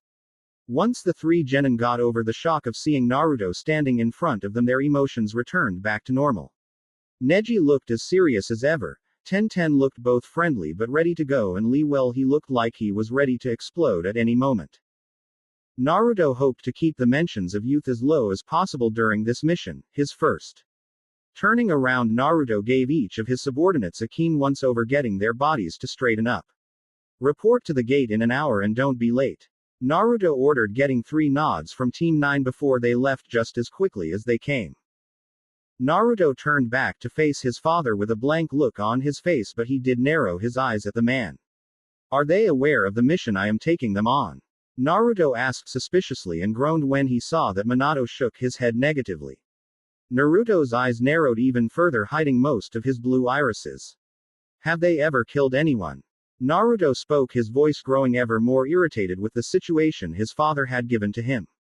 He couldn't possibly have given him an elimination mission with a team shinobi who have yet to end a life. Naruto suddenly doubted that statement when he saw his father's eyes widen like he just remembered something. Minato regained his composure and gave Naruto a serious stare, showing just why he could lead a village like Konoha. Naruto resisted the urge to groan and the huge overlooking of how Team 9 had completed their missions. No, I don't believe Guy has had them kill any bandits or shinobi as of yet. You have to be kidding. You want me to do an elimination mission with a group of shinobi who haven't killed yet? That is something their sensei should have done long ago. And I don't want to hear about how Konoha is morally above something like that. Naruto ranted, more than rightfully annoyed by the handicaps he had been dealt. What do I do if they refuse to kill the Fuma? Minato didn't reprimand his shinobi for the outburst because he had forgotten to check on the genin to see if they had taken alive yet. Sadly, that was the best Minato could do for his son at this point in time. It is true that this would usually be a mission for a group of Chunin, but with the mission traffic from the Chunin exams, this was the best they had. If they refuse to follow out with the mission objective, then tell them they will be on house arrest for 3 months and not even Guy will be able to do anything about it. My orders. That gave Naruto reason to smile, since he figured there would be objections about the mission, but this meant one less thing for him to deal with. Hi, Hokage-sama. Oh, and Naruto, when I say elimination I mean it. Make sure no one in that settlement survives. Minato spoke seriously, giving Naruto the cruel but necessary command, getting a dutiful nod from the Uzumaki clan head. Underneath Konohagakure. Danzo stood in front of a mirror as he looked into the glass where his reflection met him with an equally serious expression. Only what Danzo was seeing was something very different from the reality of the situation he was in. The Danzo in the mirror was with one crucial addition, and that was with the hat belonging to the Hokage settled on his head with a satisfied smile on his time-withered face. Then, just like someone had broken him from a genjutsu, Danzo was left looking back at reality, a reality where he was still in the shadows. Bringing his hand over the side of his face that was not bandaged, Danzo scowled. Damn you, Hiruzen. Damn you, Minato. You stole Konoha from me and stopped it from becoming the dominant force in the world. And now I am relegated here to the shadows while you bask in the light. Danzo knew that even with his secret ace in the hole, that beating Minato was still slim at best. If Hiruzen was still the acting Hokage, Danzo had no doubt he could defeat him and rebuild a better Konoha from the ashes if need be. However, that was all taken away from him by Hiruzen. First he was named third Hokage, then he handed it off to his groomed prodigy. Danzo reeled back his emotions when he realized that they threatened to escape the mental pen he had them pushed into. Walking back to his throne underneath Konoha, the only sound in the darkness was the constant tapping of his walking cane on the stone floor. Taking a seat, Danzo proceeded to wait for his agent to come back and report back to him. Danzo knew that the only person who could possibly match his work in the shadows would be Orochimaru, but the snake was too obsessed with his world than the real world. Yet if he wandered out of his hole, then Danzo would make sure the head was cut from the snake. There was a slight shift in darkness that alerted Danzo to the arrival of the shinobi he was waiting for. The shinobi was lean and his spiky mop of dull black hair was facing down from the act of submission, bowing. Only a part of his nose and his mouth were showing, and the rest of his face was covered by a black mask. The teen was wearing a high-collared black outfit with a red sash tied around his waist. He had a black apron that fell over his black pants and black gloves covering his hands. Over the outfit was a black jacket with red straps over the shoulders, something customary for all root shinobi. Danzo-sama, I have confirmed that Naruto Uchiha has left the village to deal with the Fuma clan as requested by Suna. The shinobi's tone was empty of everything but loyalty to the man seated on the throne. The teen's eyes were trained on the ground, almost as if he was afraid to make eye contact with the shinobi on the underground throne. Danzo's head moved up and down slightly, not that his subordinate was aware of the action. Root's commander tapped his cane on the floor, an act he had done many times while coming up with ideas. Danzo opened his one green eye and looked down at the raven-haired Root member. What of his team? The raven-haired minion of the old war hawk answered after a pregnant pause, not expecting that to be of consequence. However, he had the information ready for his lord for this very reason. Naruto Uchiha was seen leaving the village with Maida Gai's team of genin towards the Fuma clan's last known location. That is good news. That team assignment will certainly make this operation more likely to go in my favor. Danzo spoke clearly, pleased by the developments surrounding Naruto and his mission. This was the first step on his plan to finally get the son of the Hokage firmly under his thumb and into root.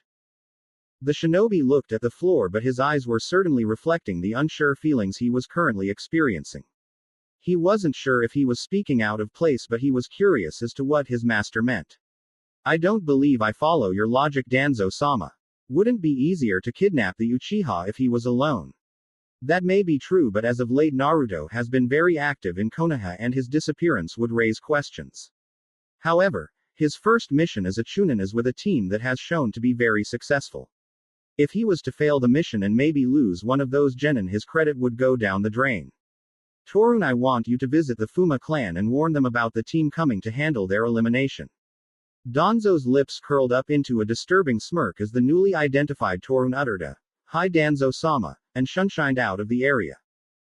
Danzo strengthened his grip around the handle on his walking cane as he got back to his feet and closed his eye. I will take pleasure in slowly ruining your life, Minato. I will ruin your life just like you ruined mine when you took the seat of Hokage from me. Maybe Danzo couldn't take the seat from Minato at this time, but he could do the next best thing. That thing would be taking away the man's strongest shinobi and turning him into one of his personal soldiers that would eventually lead him to the Hokage's seat. Then he would have Minato stand in submission as his son took his life after he had taken the life from the rest of his family. Danzo laughed. He actually released a dry, croaking laugh as the image of what he just painted came to full life in his mind. Danzo nodded as his laughter faded, thinking just how appropriate that would be. He would groom his own protege and he would dispose of the yellow flash once and for all. Danzo slowly walked into the shadows where he would wait till the time was right like he had always done. The sound of the forest filled the immediate area with small rustling, the occasional call of an owl and a number of other nocturnal animals. The crackling of burning wood accompanied the sounds of the forest. The brilliant orange glow of the fire bathed the ground around the site of the kindling. The fire illuminated a number of rocks, each shaped differently, 3 tents and 2 logs. The stars shone down on the peaceful scene with the moon taking center stage in the night sky. There were 4 presences sitting in on this scene, each remaining silent for the time being. Naruto looked across at his 3 subordinates blankly, with the look being returned by Neji and Tenten, but Lee's look was much more enthusiastic. Naruto and his team were taking the one break that was necessary for the shinobi before they could make it to their destination. Naruto had yet to explain to the 3 genin what the mission entailed, but he was sure that it wouldn't be a pleasant experience. Giving the moon one last whimsical glance, Naruto turned his attention back towards his team for the mission. Seeing their attention had been drawn into the ever-changing fire, Naruto cleared his throat, bringing their eyes back to him. Naruto almost chuckled at the symbolism of the 3 being seated on one log and he on the other. Alright, now it is time that we go over the mission and its details. Suna has asked us as their allies to take care of a problem they have been having in regards to the Fuma clan. They have requested Konoha to take the mission of eliminating the Fuma clan, and that is what we are going to do. Naruto told his team bluntly, not feeling the need to sugarcoat it for them like children. Naruto watched as all 3 pairs' eyes widened in surprise and maybe horror. Naruto wasn't sure. Naruto tried not to grin at his luck as he glanced down at the raging fire of the camp. Naruto blinked once before looking back up at the genin to see if they had come to terms with what they had to do. Naruto was glad to see that Neji looked unsure, but overall he looked ready to do what he needed to. Tenten looked uneasy about the whole thing, but when she saw Naruto's blue eyes on her, she nodded hesitantly. If it was the mission, it had to be done. Finally, Naruto looked over to Lee and frowned. Naruto found himself to be frowning because Lee looked absolutely appalled by what Naruto had just said. Naruto gave Lee a derisive stare that did nothing to deter the outburst coming. We can't just eliminate a whole group of people just like that. It is simply inhumane. Do something so unyouthful. I can't kill people who have never wronged me, Naruto-san.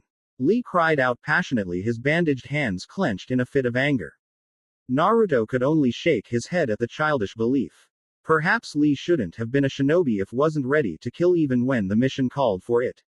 Naruto closed his eyes full, ready to bring the weight behind his position down on the defiant genin since it was clear that it was needed. Naruto stared solely at Lee, who was actually glaring at him. You do not have a choice in the matter, Lee, you really don't. This is what the mission calls for us to do, and not complying is insubordination, which is grounds for shinobi review, at least for a genin it is. Naruto warned the fuzzy-browed genin, trying to get him to fall in line before he would make a mistake that he would regret in the future. Tenten was looking between her teammate and team leader, clearly conflicted about what was happening. Neji just sat there in silence with his eyes closed and arms crossed. Lee still would not be swayed, however. Guy-sensei would never allow such a thing. They can't be exterminated like rats just because someone has a problem with them. That would be overkill and would only cause pain and suffering.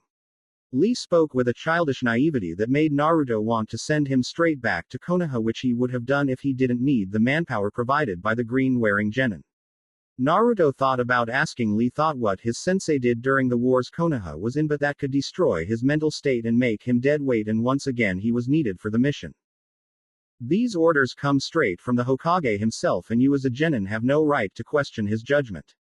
However, if you do, then you will be put under house arrest for 3 months, and not even Guy-san will be able to get the punishment removed. My question is, are you willing to put your shinobi career on hold for a quarter of the year? Naruto then looked at the 2 quiet genin.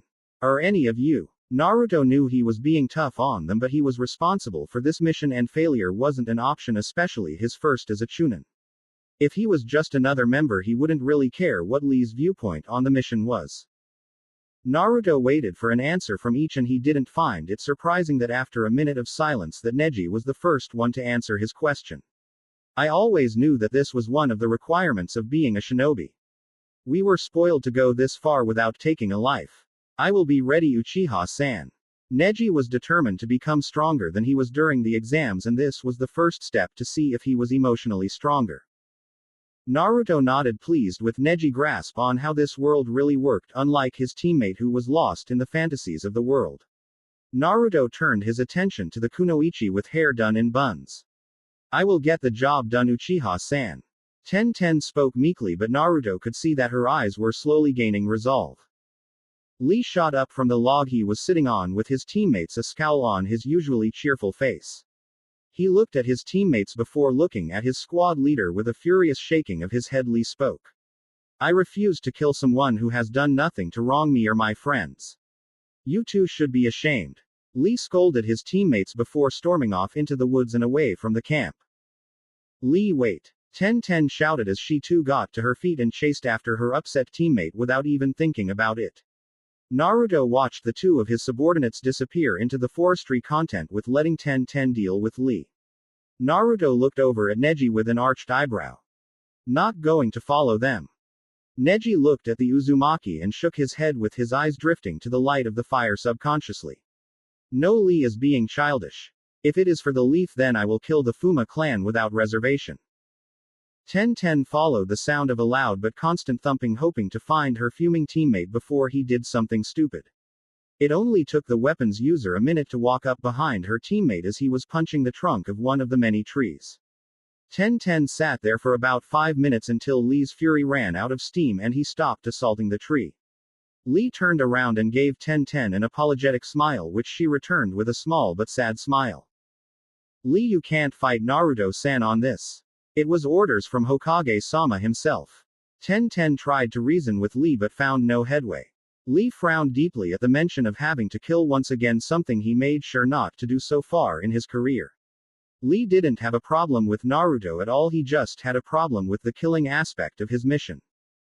Ten I can't kill people who are innocent even if they are a clan of shinobi. How could I possibly face Guy-sensei after I was the cause of senseless bloodshed? Lee asked, conflicted, hoping Ten could give him the answer in place of his mentor who was not available. Sadly for the second green beast, Ten did not have the answer. Ten leaned against the tree that Lee was previously wailing on with a pained expression on her face while she looked down at the grass at her feet. What do you think that Guy-sensei did when he fought in the Third Shinobi War and in the times after that? Ten asked seriously, looking at her teammate expectantly. Lee blinked once before shaking his head in denial at what his teammate was implying about their sensei. No, that is completely different, Ten. Those were times of war and that was Guy-sensei fighting to protect his comrades. All I would be doing is killing a group of people who want their freedom. Lee called out passionately, jumping to conclusions about why the Fuma clan was being hunted for. Ten sighed sadly and pushed herself off of the tree she was resting against with a small frown painted on her face. Walking up to her teammate, the daughter of the blacksmith placed her hands firmly on Lee's shoulders, getting him to look into her eyes. Lee, I don't want to do this either, but it is inevitable when one becomes a ninja. I hope you understand.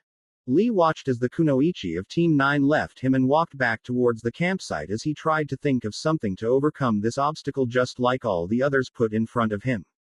Sadly, for Lee, he knew this was not an obstacle he could defeat with his fists like he would normally do. Then an idea hit Lee, an idea he thought was absolutely brilliant and would give him a way out. That was deception. Okay, more than likely we will have to separate to deal with all of the clansmen, so I can use this to my advantage. I'll make sure to separate from Naruto-san and then I will just knock them out with my taijutsu and go on to the next one. It is genius. Lee thought happily, nodding his head in agreement with his thoughts. Renewed with a new sense of drive, Lee launched himself at the tree he was formerly beating on and smashed through the trunk with a powerful flying kick. Sighing once more, Lee put on his usual chipper grin and made his way back to his team, ready to outfox the confines of the shinobi world. A large, luxurious dining room light up as row upon row of light clicked on, showering the room in the light bulb's glow. Sitting in the center there was a mahogany table that stretched out to the set of gilded, double doors that allowed entrance into the room. Over the table was an elegant white tablecloth with an intricate trim around its edges.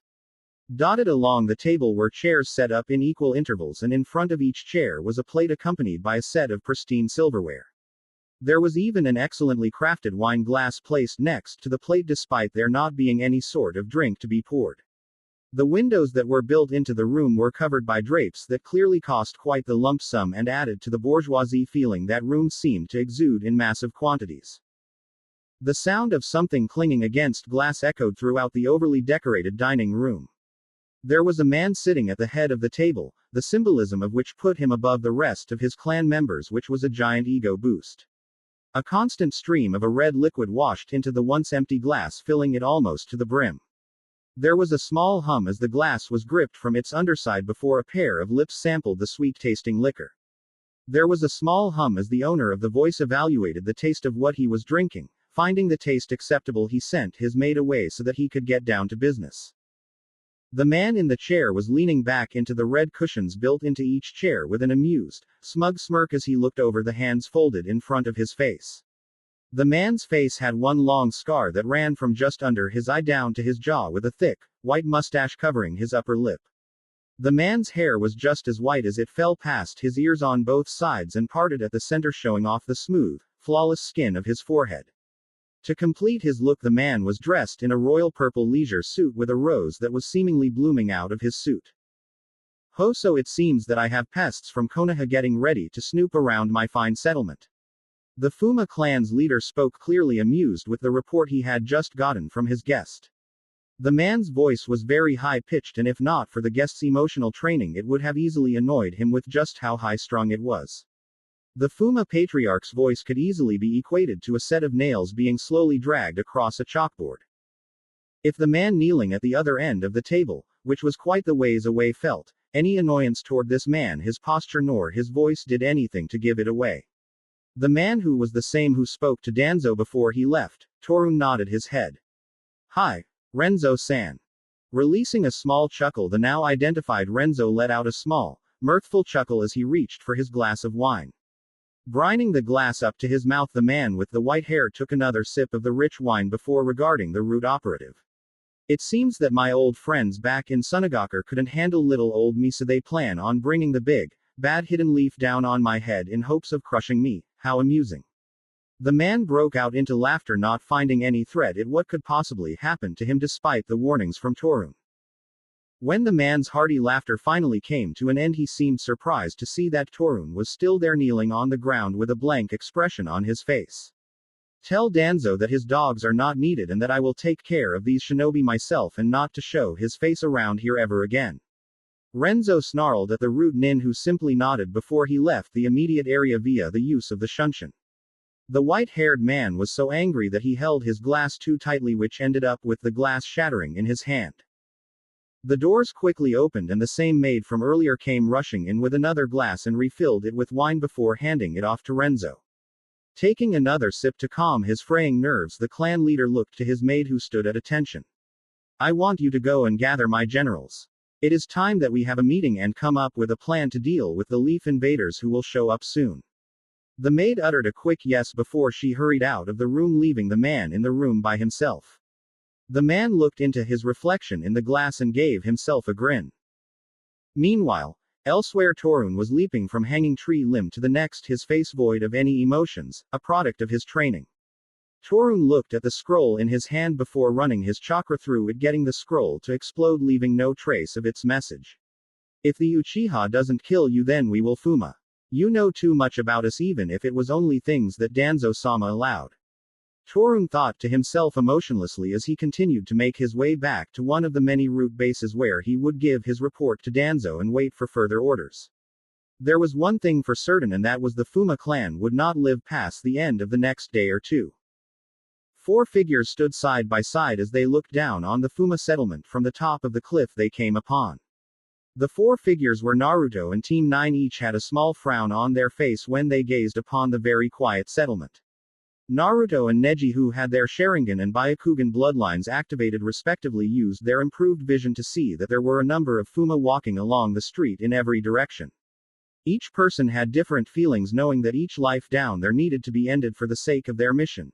Naruto, who had already taken a life, was used to this, so this fact was not so jarring to the Uzumaki clan head.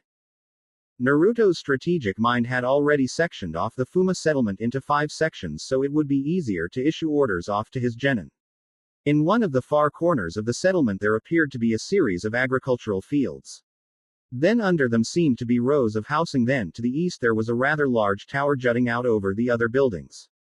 In the center of the area was what appeared to be a bazaar, if the amount of traffic it was getting was any indication. Then to the north Naruto could make out what appeared to be a warehouse and noted that could be where they stored equipment. Naruto's 3 Tomo Sharingan turned to regard the Hyuga, who caught his gaze and looked back at Naruto. Naruto, seeing he had the branch Hyuga's attention, turned his gaze back to the small settlement, getting the Hyuga to do the same. Neji, you are to take to bazaar in the center of the village. Use whatever means you think to be necessary, but make sure that you get the job done. Neji closed his eyes and after a moment he reopened them and gave his team leader an affirmative nod. Neji decided to wait to get into action until Naruto gave out the other orders. Naruto turned to face the kunoichi of the team, who was standing next to him and looking down at the village, doing her best to keep up a neutral face. Though her emotions were given away by the slight tremble in her hand telling Naruto all she was feeling. He assumed that she would get over any remaining reservations, because if not, her growth as a kunoichi would be stunted. 10-10 You will be entrusted to deal with the easternmost area where that tower is springing out of the ground. Naruto saw her nod but stay her ground just like Neji had, but made no move to comment on that choice. Lee, you will be handling the section right below us, and I fully expect you to carry out your duties as a shinobi of Konoha, or else. Naruto spoke flatly, looking at Lee, who didn't seem to be paying attention to him as he left the threat from earlier hanging, and to be honest, Naruto didn't really care if he took heed of his words. 10-10, who was closest to Lee, looked over at her fuzzy-browed teammate to see if she could find if he made any form of decision, but found nothing and sighed under her breath.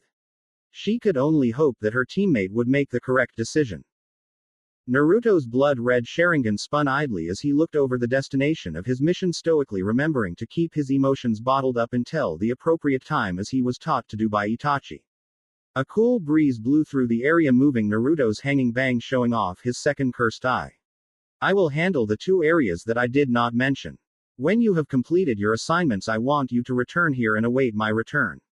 With that, Naruto disappeared in a leaf, Shunshin leaving Team Guy standing there on their own before Neji took his leave, followed by 10-10 and finally Lee. Neji dropped down off one of the roofs that he was watching the Fuma wander around the bazaar like they would on any normal day. Of course, Neji's sudden appearance caught the attention of some of the more globally aware Fuma, who heightened their senses when they saw the white eyes that marked Neji as a Hyuga. Neji's eyes filtered from left to right, counting the number of people that were ready to fight, and came to a conclusion that there were at least 20 combat-trained people, while the rest looked to be civilian. It's time to find out if I am ready to get stronger. One of the males that knew who Neji was from his definable traits looked at the leaf headband that was tied around Neji's head and sneered. It was his hatred of the world-renowned Hidden Leaf that fueled his hate-filled speech. What is one of the Hidden Leaf's dogs doing here in Fuma territory, a Hyuga no less? Neji's eyes narrowed distastefully when the Fuma referred to him as a dog, something that his pride couldn't take laying down. The field of vision granted to him by the Byakugan allowed Neji to see that other possible shinobi who were in the area had begun to surround him. Despite that, Neji kept his cool, something he learned that could be his undoing the hard way during the last exams. What my business here is no concern of yours, Kur. Neji retorted coolly as he dropped into the Hyuga's taijutsu stance with a deep frown etched upon his face. Of course the man growled like a cur when Neji called him such, as Neji hoped. The man, whose hair was black and otherwise held really no other eye-catching characteristics, laughed a dark laugh. His hand reached behind him and pulled out the large shuriken that the Fuma were known for. Hear that, boys? The little Hyuga thinks that things that happen in our home don't concern us. Let's get him ready for his body bag. The Fuma shouted out, thinking that Neji was a fool for letting himself be surrounded like he was currently. There was a small, Affirmative shout from every direction before he let his enlarged shuriken fly towards the Hyuga invader. Neji watched as the large, death-dealing star came whizzing through the air aimed towards him with the same thing happening all around him. Neji closed his eyes. Just before the Fuma could cheer for their easily won victory over Neji, the prodigy begun to spin while emitting chakra from every tenketsu on his body, resulting in a dome of spinning chakra to roar forth. Rotation. Neji called out under his breath as the large ninja tools deflected off of his dome of spinning chakra only to be redirected back at his opponents. Slowly Neji came to a graceful stop and surveyed just how much damage that he had done. Looking around, the branch Hyuga could see that only 3 of the weapons thrown at him were embedded into his opponents, in direct kills, while others flew through windows or were stuck in the ground and buildings. Neji smirked when he could see the Fuma who was doing all of the talking earlier grit his teeth in anger, and he mentally basked in the feeling of making someone so irritated they acted out visibly on it, something that he was usually on the receiving end of. From behind, Neji could see a small spike in one of the Fuma's chakra reserves thanks to his Byakugan, and readied himself for anything. Wind release. Pressurized air cannon. The air in front of the man's hands became visible and formed into the shape of a sphere that was launched directly at Neji's unguarded back. The man who fired the wind-natured jutsu at Neji smirked when he heard the sickening crack of what he assumed was Neji's skeletal structure. That smirk quickly faded when he saw that the only thing there was a bunch of splintered wood from Neji's substitution. The man looked around for wherever Neji was sure to reappear, hoping that he could finish off the Hyuga whelp by his own hand. The man suddenly whirled around and brought the bladed side of his kunai with him, and the former smirk came back full force. The reason for that was because the metal of his kunai found itself going through the neck of the Hyuga, yet instead of blood splashing onto his face, the kunai went clean through the body of Neji. The man's eyes widened and frantically searched the area for the real Hyuga and not the simple bunchen in front of him. The Fuma member stopped dead when he felt someone directly behind him. That person was the object of his search, the Hyuga who was glaring at the back of the man's cranium. "I believe that you were looking for me. Well, here I am," Neji murmured coldly, his Byakugan leering distastefully at the Fuma who had the nerve to try and slander his noble heritage. Neji struck the man at the base of his neck and watched on remorselessly as he crumbled to the ground at his feet. "I am glad that I took the time to relearn the substitution and bunshin jutsu, because they are so easy to perform thanks to the chakra control granted to me thanks to the gentle fist style." When the hidden leaf genin heard an enraged cry, he snapped back to reality and saw there was someone rushing at him recklessly. "I kill you for that leaf trash," the man cried out as rage continued to guide him directly at Neji, who looked the least bit concerned by the rash action. Neji easily maneuvered under the sloppy attack and begun to lash out with the 8 trigrams 64 palms. The man's body lurched forward as Neji continuously struck at various points in the man's bodies. When Neji was ready to end the technique, he caught a traveling blast of wind aimed at him while he was in mid-motion. Knowing there was no fully avoiding the technique, Neji shifted his body so that it clipped his shoulder and forced him back. When Neji finally came to stop, he looked up to see the smug looks on the faces of his opponents and let go of his injured shoulder so he could fight freely. Neji scanned over every person and knew that he had to finish things fast before their numbers advantage became too daunting for him to overcome. Lowering himself into a readied position, Neji steeled himself as his opponents began to laugh at him. "It is time to see just how far I have come since the end of the exams. It is time to see if I am strong enough to kill another man." The genin in the green jumpsuit ran down the street, ignoring all of the civilians who were running away from him in terror. The reason being he had already launched one Fuma through the wall of one of the houses, rendering him unconscious after only one kick. That was something that left Lee very disappointed, because even if he was skirting around the mission parameters, he was still hoping he could find a good fight. However, the fuzzy-browed genin found that much like his kunoichi teammate, the Fuma relied upon ninja tools and had neglected their taijutsu. Ducking under a feebly thrown Fuma shuriken, Lee raced towards the man who threw it and knocked him into a wall with a powerful kick aimed at his torso. Once he heard the man's pained groan, Lee sprinted down the row of homes with a look of pure determination. "There is no need for these people to die. I can just knock them unconscious, then report to Naruto that they have been killed. I know that Guy-sensei says that lying is unyouthful, but I need to do this so these people can continue to live with their loved ones for as long as Kami-sama sees fit." There was a glimpse that had Lee freeze in his tracks, something that saved him from getting his arm cleaved off by the sword that descended down on the spot a few steps ahead. Lee looked up to see a taller man with a balding head grinning down at the boy with the thick eyebrows. Lee launched off from his kneeled position, making sure to be careful of the sword that was being swung at him. Much to Lee's surprise, the larger man moved just as quickly as he did and had his sword poised to strike. Acting quickly, the genin hit the butt of the sword with his elbow, stopping the sword's forward momentum, giving him enough time to leap back into safety. To find someone as large as you that can move as fast as you do is truly a youthful surprise. I must train my body just as hard as you do, my large friend. Lee pledged happily as he looked at the man intensely, getting the much larger man to release a large, booming laughter. Lee stood there patiently waiting for the man to stop laughing so they could continue their fierce battle. Once the man finally stopped laughing, he took his sword off of his shoulder and pointed it directly at the fuzzy-browed shinobi with an amused smirk in play. You are one weird kid, you know that, right? Well, that doesn't really matter anyways, since you are snooping around my home. Around here we kill your kind, so say hello to the Shinigami for me, kid. The man spoke confidentially, his sword randomly cutting the air as he pointed up and down Lee's body as he spoke. Though his words were pretty laid back, Lee still found himself to be frowning because yet again here was a man who had no problems killing another person. The man thought it was the insults that caused Lee to frown and started to laugh again, ignoring Lee, or so it seemed. This time, instead of doing nothing, the disciple of Meta Guy crouched down and slowly pulled up the orange leg warmers that were around his shins. The swordsman stopped laughing when he saw that Lee was unhooking old-fashioned training weights and cocked an eyebrow, clearly curious. Lee stood up with his eyes closed and his arms stretched out, with his hands holding the weights like a pair of scales. What does he think a few weights are going to do for him? They can't weigh that much. The kid looks like a shrimp. The Fuma swordsman thought to himself, skepticism surrounding the Konohagakure genin. As soon as Lee opened up his eyes and he dropped the weights, allowing them to crash into the ground, leaving two small craters on either side of the shinobi. The swordsman stumbled back a step out of surprise.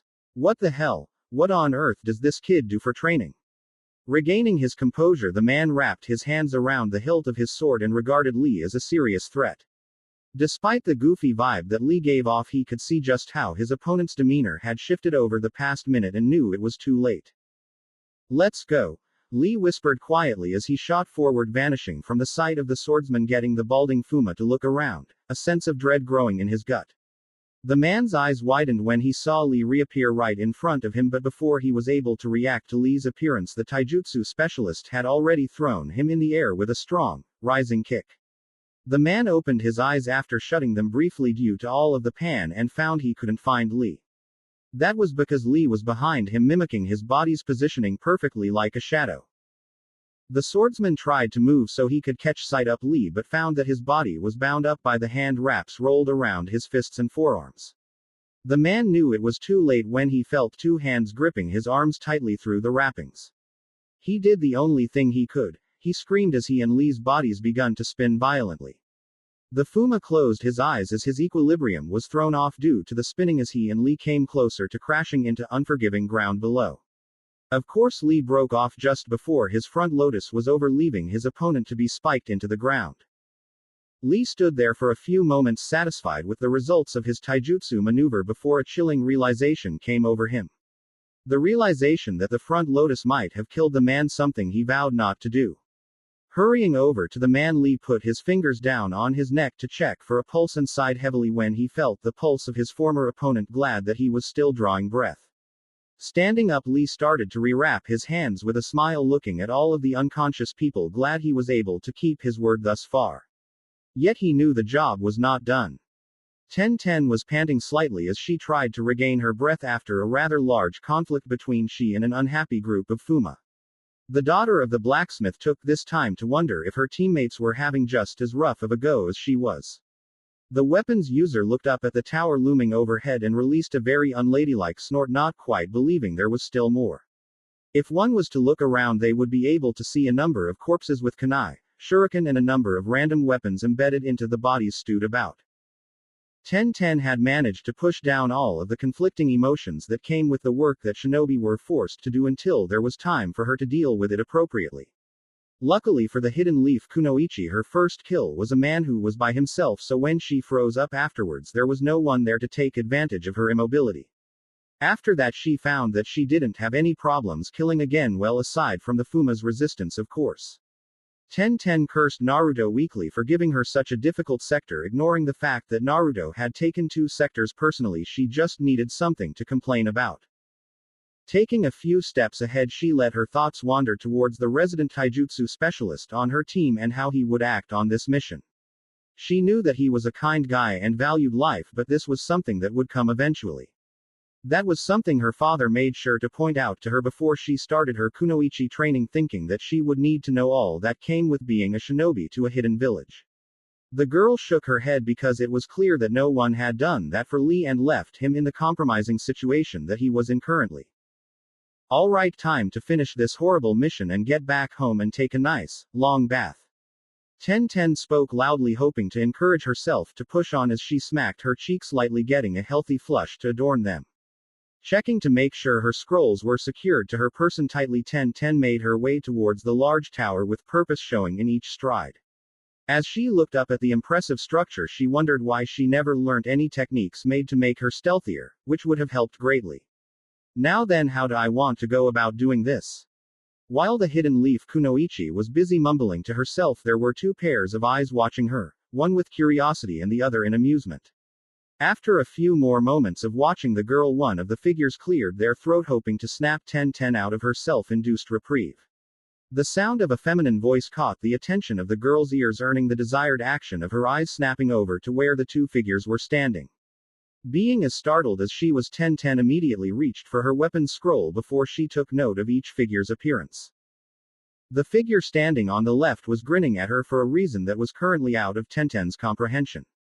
Her hair was cut short, probably out of choice, and was a very light shade of brown.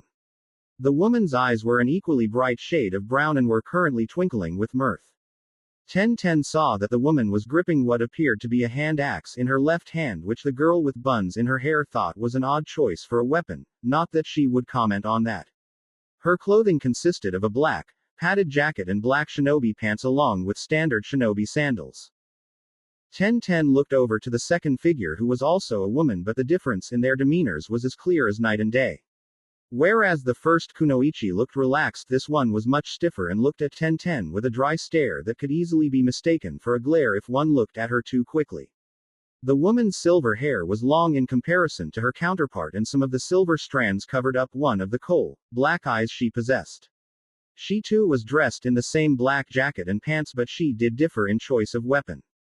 This woman had one tanto in each of her hands and was clearly ready to assault the Konohagakure kunoichi with them.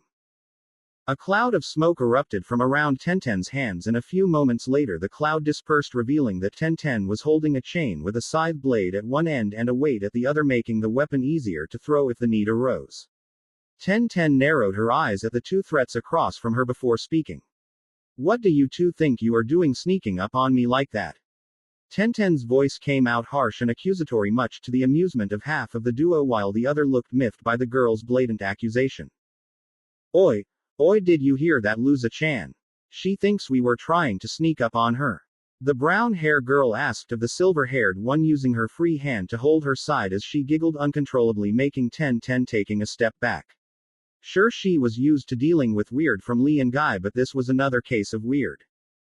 The silver-haired Luza did not dignify the bubbly axe-wielder with a response, immediately confusing Tenten, but eventually the woman's head slowly turned to face the brown-haired kunoichi next to her. "I told you not to call me that, ever, Rin." Luza hissed in annoyance, though her face didn't show she was annoyed. Luza turned her attention away from Rin, who was currently pouting childishly, muttering about grouchy partners, so she could look at Tenten, who tensed slightly at being the center of attention. "And to answer your question, we did not sneak up on you. You came walking up here without paying attention, but this makes it easier to find you leaf invaders." Luza spoke calmly, her tantos armed and ready to do bodily harm. With how calm the silver-haired kunoichi was speaking, it was hard for Tenten to tell if she was just pointing out a fact or chastising her for her lack of focus. That was when the bun-haired kunoichi realized what she said at the end. "Why, you knew that we were coming. That shouldn't have been possible." 10-10 momentarily entertained the thought of trying to flee but figured the two would only chase her down. You should not concern yourself with how your plans were known. You should concern yourself with how you will survive this encounter. Luza advised 10-10 with an even cooler voice than before as water started to cling to one of her Tonto blades while in the other hand chakra-created lightning had come surging through the other blade. Shit, she can use two different types of elemental chakra to augment the strength of her blades and the elements work well together. Then I have to go for the other one. 10-10 thought angrily as she kissed her teeth, her eyes quickly flowing towards Rin who was smiling benevolently at her. Grabbing the weight, 10-10 sent the weight soaring towards the face of the brown-haired enemy Kunoichi. Rin just smiled wider and brought the flat side of her axe up just as the weight was about to hit her. Crack. 10-10's smirk quickly faded when she saw the cracks start to spread throughout the weight she had tossed at the Kunoichi. She gasped slightly when she saw her weight fall apart before she looked at Rin's axe and how it was left without scuff or scratch. She yanked back on the dangling chain as hard as she could to retrieve her weapon's tether as soon as possible and away from the enemy. What the hell is going on here? 10-10 asked more to herself than to her opponents. Rin, who had heard her opponent's shocked mumbling, was all too happy to provide the lost Kunoichi an answer. Hee. Well, you see, Panda-chan, Luza-chan isn't the only one who knows how to use her chakra to enhance her weapons. Rin chirped happily, missing the glare directed at her from 10-10 who clearly wasn't happy about that panda remark. Ignoring the ire rolling off of her opponent, the laid-back Kunoichi brought her axe up into the air just in front of her face with a very mischievous grin in play. Here, let me show you, Panda-chan. Earth release. Subterrane slash. Rin cried out cheerily, bringing her axe down swiftly, burying the darkened steel of her axe into the ground. 10-10 watched on underwhelmed, as a slight bulge under the ground traveled towards her at a fast enough pace. Just before 10-10 was able to speak, she caught an adequately sized rock get cut clean through and she leapt to the left and out of the path from the attack as fast as she could. The Konoha Kunoichi turned to look back as the attack hit the building behind her and the results floored the previously skeptical girl. The moment the trail under the earth hit the building was split in two congruent halves with a shuddering crash that made 10-10 cringe slightly. The ground around of the building collapsed on itself, allowing the two halves to fall in on itself, kicking up a plume of dust. The Team 9 Kunoichi could feel a cold sweat making its presence known on the side of her face. What kind of monster is this girl? 10-10 asked mentally, not even thinking that it could be she was just too weak in comparison to this unknown Kunoichi. Rin watched her own technique completely demolish the building with an owlish expression on her face, with a small sweat drop growing on the back of her head, which got bigger when the two halves collapsed. Looking at 10-10 who was still gaping like a fish, she giggled nervously. Hee. Oafs. Yeah, that old Scarface is going to have a cow about that later. Luza sighed before she vanished from within a water shunshin, appearing next to the still shocked 10-10. Acting quickly, Luza speared the tip of her lightning-infused Tonto within the chain links of 10-10's weapon, sending a debilitating amount of voltage straight into the girl's body. We can deal with that later, let's just go and deliver the girl already and be done with this whole thing. Naruto stood there under the shade of a tree, his Sharingan taking in the sight before him with no real emotion showing over the other. He was right about these fields being agriculturally based because currently he was watching the elderly, women, and children tend to the crops they needed to sustain themselves. Naruto watched as one child ran over to his mother and showed her a rather large crop that he had picked and had to fight the smile that was coming to his face. It might have been a shock to others if they saw him smiling, but he knew there were still a number of things that could bring a warmth to his heart. Perhaps there is a way to do this without killing these people specifically. A quick genjutsu will knock them out and then I can move out of range before I finish the mission. And if this is done right, then Konoha won't have to deal with the backlash of revenge if they so choose to do so. Naruto thought to himself, trying to come up with his decision before he acted because he would not act decisively. That was why he was taking this time to watch the blissfully unaware people continuing to go about their day without a care of the threats of the world around them. Naruto looked to his left when he felt a lightweight perch on top of his shoulder and was slightly surprised to see Susei looking back at him with her own Sharingan. The two cursed eyes practitioners were left in an amiable silence, one staring into the other's red eyes. What are you doing here, Susei? Naruto asked through the soul link, choosing not to speak on the off chance one of the people before him overheard anything he would say. Naruto could just feel the dry stare that Susei was leveling him with and wondered just how he should brush it off while maintaining his image. Susei would have laughed at Naruto if it were not for the people that he seemed to be watching. Like I would listen to you, we are partners and I am not going to sit back at home while you head out into the world. But enough of that. It seems that big, bad Naruto-kun is getting soft, huh? Naruto rolled his eyes with a soft groan since he was getting that a lot from those who were close to him, and what made it worse was Susei could get into his thoughts. Looking away from Susei and back to the people working out in the fields, Naruto gave his answer. Just because I have distaste for senseless slaughter doesn't make me soft. I am no bloodthirsty maniac. Susei nodded her head, already knowing what kind of person her partner was after spending so much time with him, and she was glad that he was the way he was, though she did have a strong distaste for his past. Then if you are going to spare these people, what will you say to the idiots back at the Leaf? Who says that they need to find out? That was Naruto's simple answer to the question posed to him, knowing full well Susei was speaking of the top brass of Konoha, and in truth Naruto could care less what they would say to him if they found out, which they wouldn't. I guess they don't. Alright then, how are you going to do this then, because there is quite the number of bodies here? Susei asked curiously, since Naruto seemed to be taking in every repetitious movement the workers were going through. Naruto's lips twitched upward as he turned to look at Susei, who had her head cocked to the side in an act of curiosity. Not I. We Susei. It's time to see how far you can go with that Sharingan of yours after all this time. Naruto thought with a grin as he watched the crow's eyes widen in surprise, probably thinking he was going to go solo. Now these are simple civilians, so all you are going to need is a simple knockout genjutsu which will do the job nicely. Susei was sure that her happiness was just overflowing through the bond that she and Naruto shared.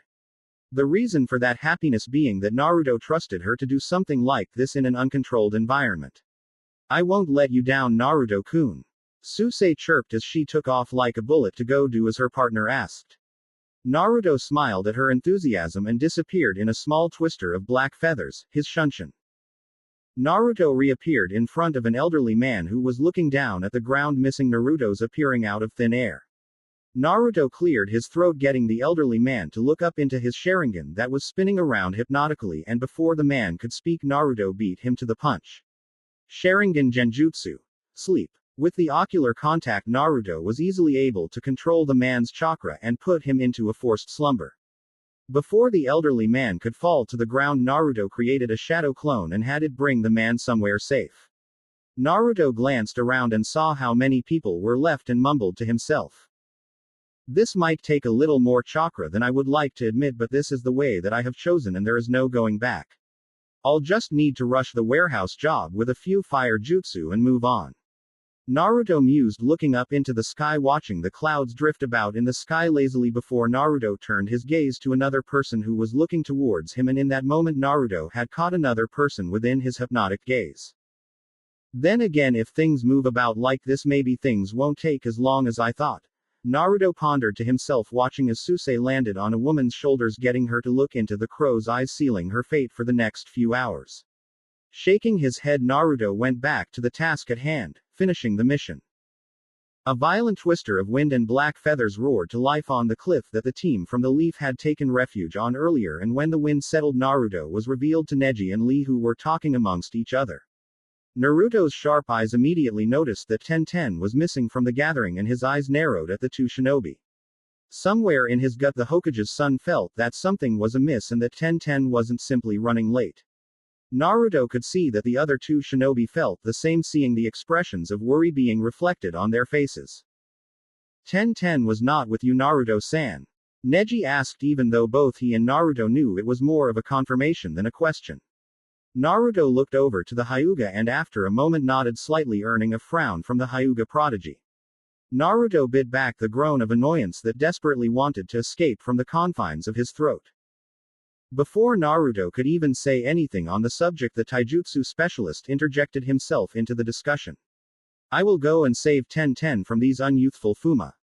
Lee shouted, the passion of his mentor slowly festering and taking over his body, but just as he was about to leap off of the cliff, Naruto's voice stopped him. No, you will not. I am not taking any risks here, so I will be cleaning this mess up and bringing back 1010 on my own. And if you cannot accept that, then we can settle this now, but know that the time we spend doing so can cost your teammate her life. Naruto spoke sternly to both of his subordinates, but everyone knew that his words were directed towards the fuzzy-browed genin. Lee grit his teeth and clenched his fists as he stared down Naruto, who didn't so much as bat an eyelash at Lee in his glare. Naruto would not give any ground on this issue and needed to see if Lee would challenge him on this before he left. Neji, who was not sure what Lee would do but wanted to save 1010 as quickly as possible, stepped in before the hole that was being dug got any deeper. Standing between the two people, Neji turned to face Naruto, hoping to shield Lee from Naruto's eyes. No. There are no arguments here, please save 1010. Naruto nodded slowly and once again vanished within the eye of a black feather tornado, leaving a relived Neji and Lee, who was concerned for his teammate.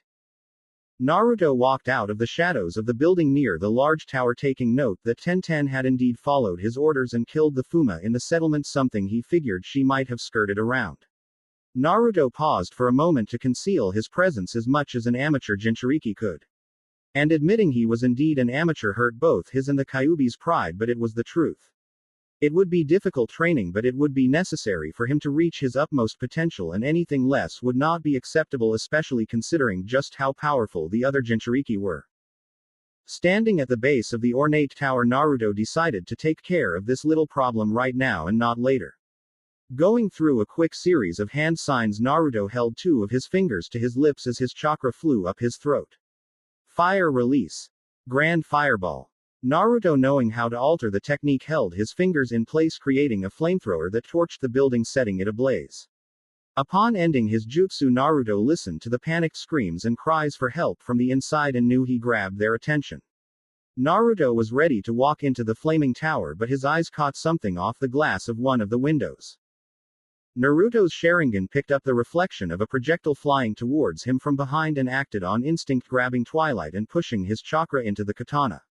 Not a moment too late. A violet chakra lightning surged through the blade, allowing Naruto to easily cut through the earth bullet. Naruto mentally thanked Makoto for tutoring him in the lightning release.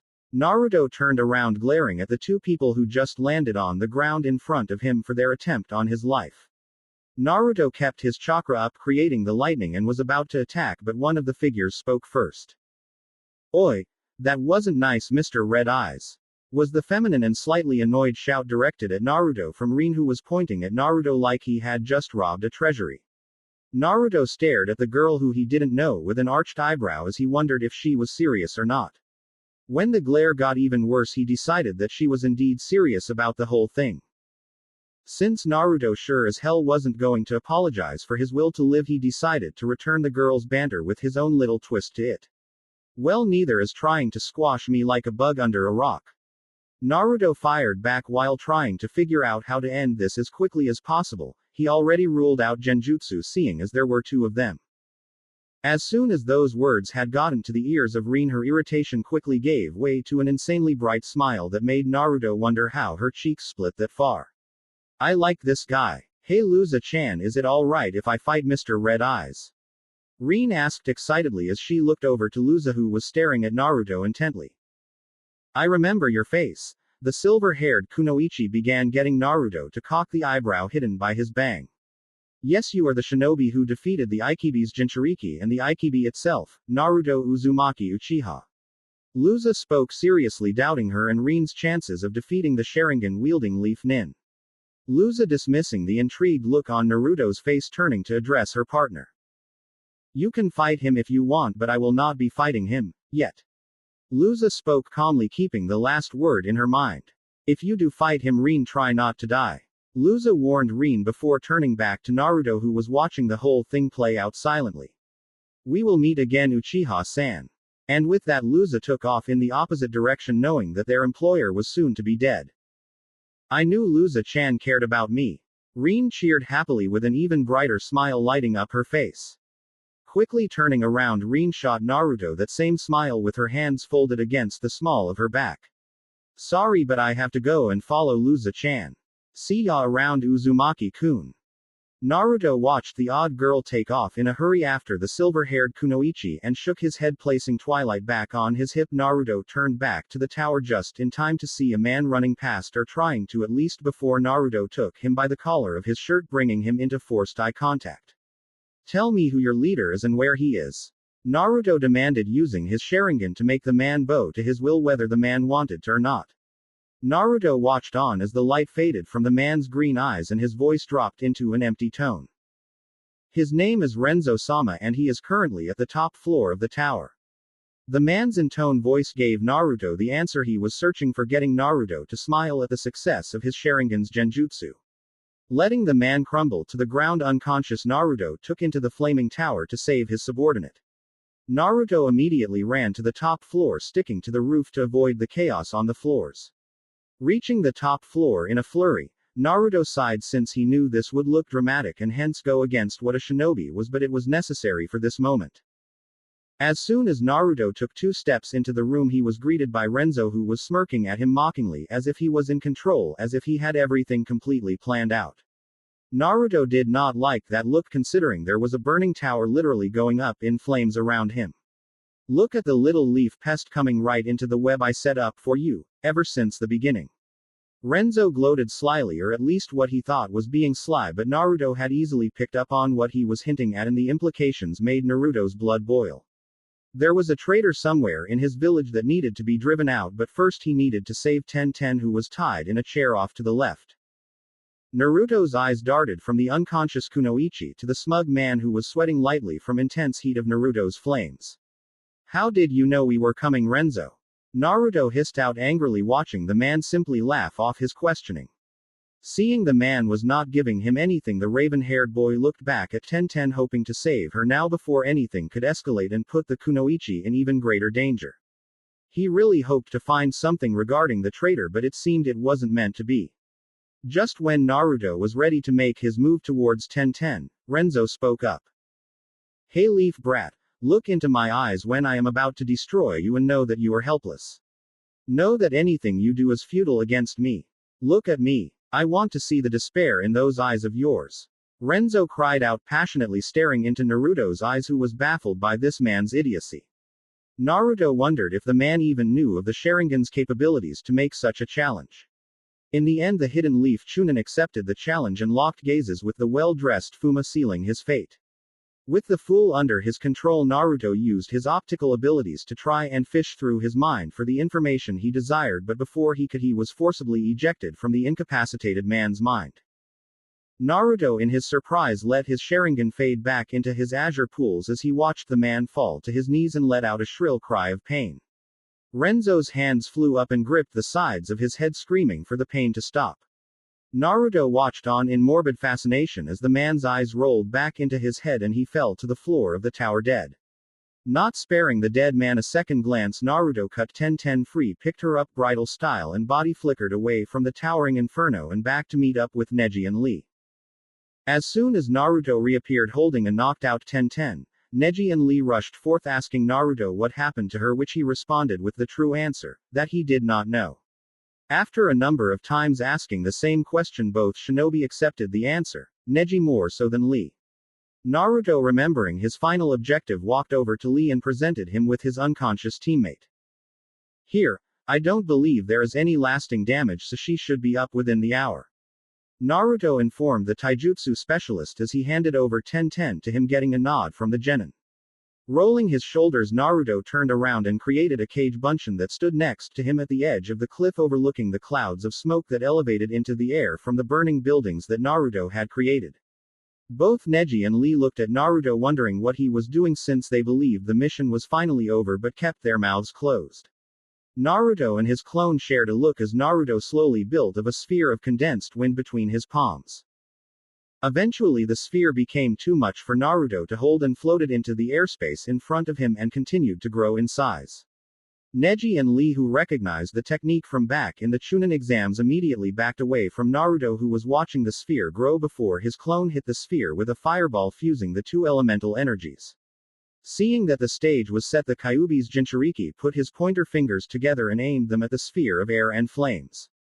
A small spark of lightning shot from his fingertips and merged into the ball of swirling winds and roaring flames.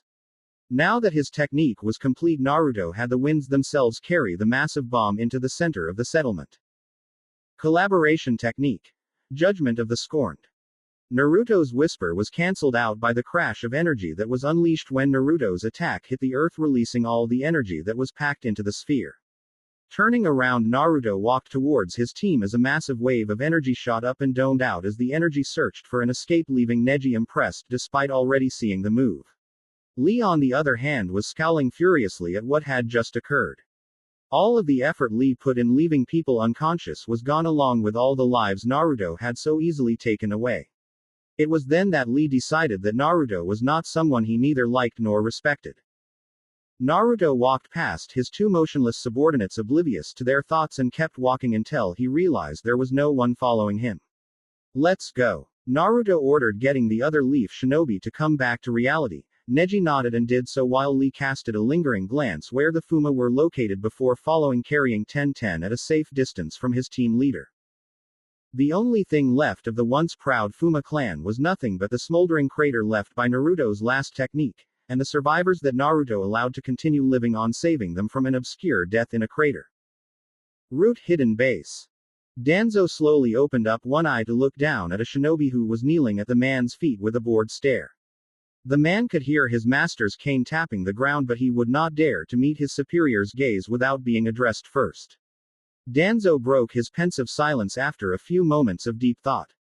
Torun, the Fuma are no more and have more than likely been killed by Naruto Uchiha. This means that you are free until I have another mission for you to partake. Torun didn't answer, he simply vanished from the darkness of the base to go about his normal duties, since Danzo would be aware if the seal placed on Renzo was destroyed. Getting out of his throne, Danzo stood up slowly and made his way back to the room carved out for him, each and every move stiff. Danzo slammed his door shut, the echo of the action traveling down the stone halls without interference. Once he was in his room, Danzo leaned his cane against the wall next to his door. Danzo strolled past his bed and walked up to a large stand-up dresser that his hands rested upon. Fingers wrapping around the handles on each door, Danzo took a small breath before pulling open both doors simultaneously, causing a small breeze to ruffle his robes. There, hanging in the back of the dresser, was an exact replica of the Hokage's robes and hat, with the only difference being that instead of a vibrant red the color there was a dark crimson, a shade that fit Danzo much better than a bright color. This outfit, sitting in the shadows of his room, was much like Danzo, who was sitting in the shadows of the Hokage waiting for the right time to come into the light. It was clear that the decades had failed to dull the old Shimura's ambition to sit at the top of the village hidden in the leaves. Letting a brief scowl to play on his lips as memories of his past failures, Danzo shut the dresser, hiding the robes away once more. Walking to the bed without a limp, Danzo eased his way into his bed, his thoughts shifting from the position of Hokage to the Uzumaki clan head who had unknowingly foiled his plan. You were able to get away clean this time, and that is fine because I hadn't expected much from that idiot Renzo. It works even better for me because you and soon the Hokage won't know who it was that gave the Fuma that information. Maybe it was Suna. Danzo thought condescendingly, with a small smirk crossing his wrinkled face as he thought of the many possible outcomes that could come to be thanks to the Fuma's failure. That is okay though, because if you fell so easy the conquest wouldn't have been worth it. My instincts tell me that you will be one conquest that I will enjoy undertaking and basking in once I am on top. Naruto Uzumaki Uchiha. Danzo mused internally as his thoughts once again shifted, this time from Naruto to the greater goal. Then I will be coming after you, Namikaze, and I will bring the perfect weapon with me to defeat you. I will use your own son as nothing but a tool to pave my way to the seat of the Rokudaime Hokage. No one except the walls of the underground base heard the dry laughter of the old war hawk as he once again envisioned himself standing on top of the Hokage's mansion as his hidden leaf village was rebuilt out of the flames.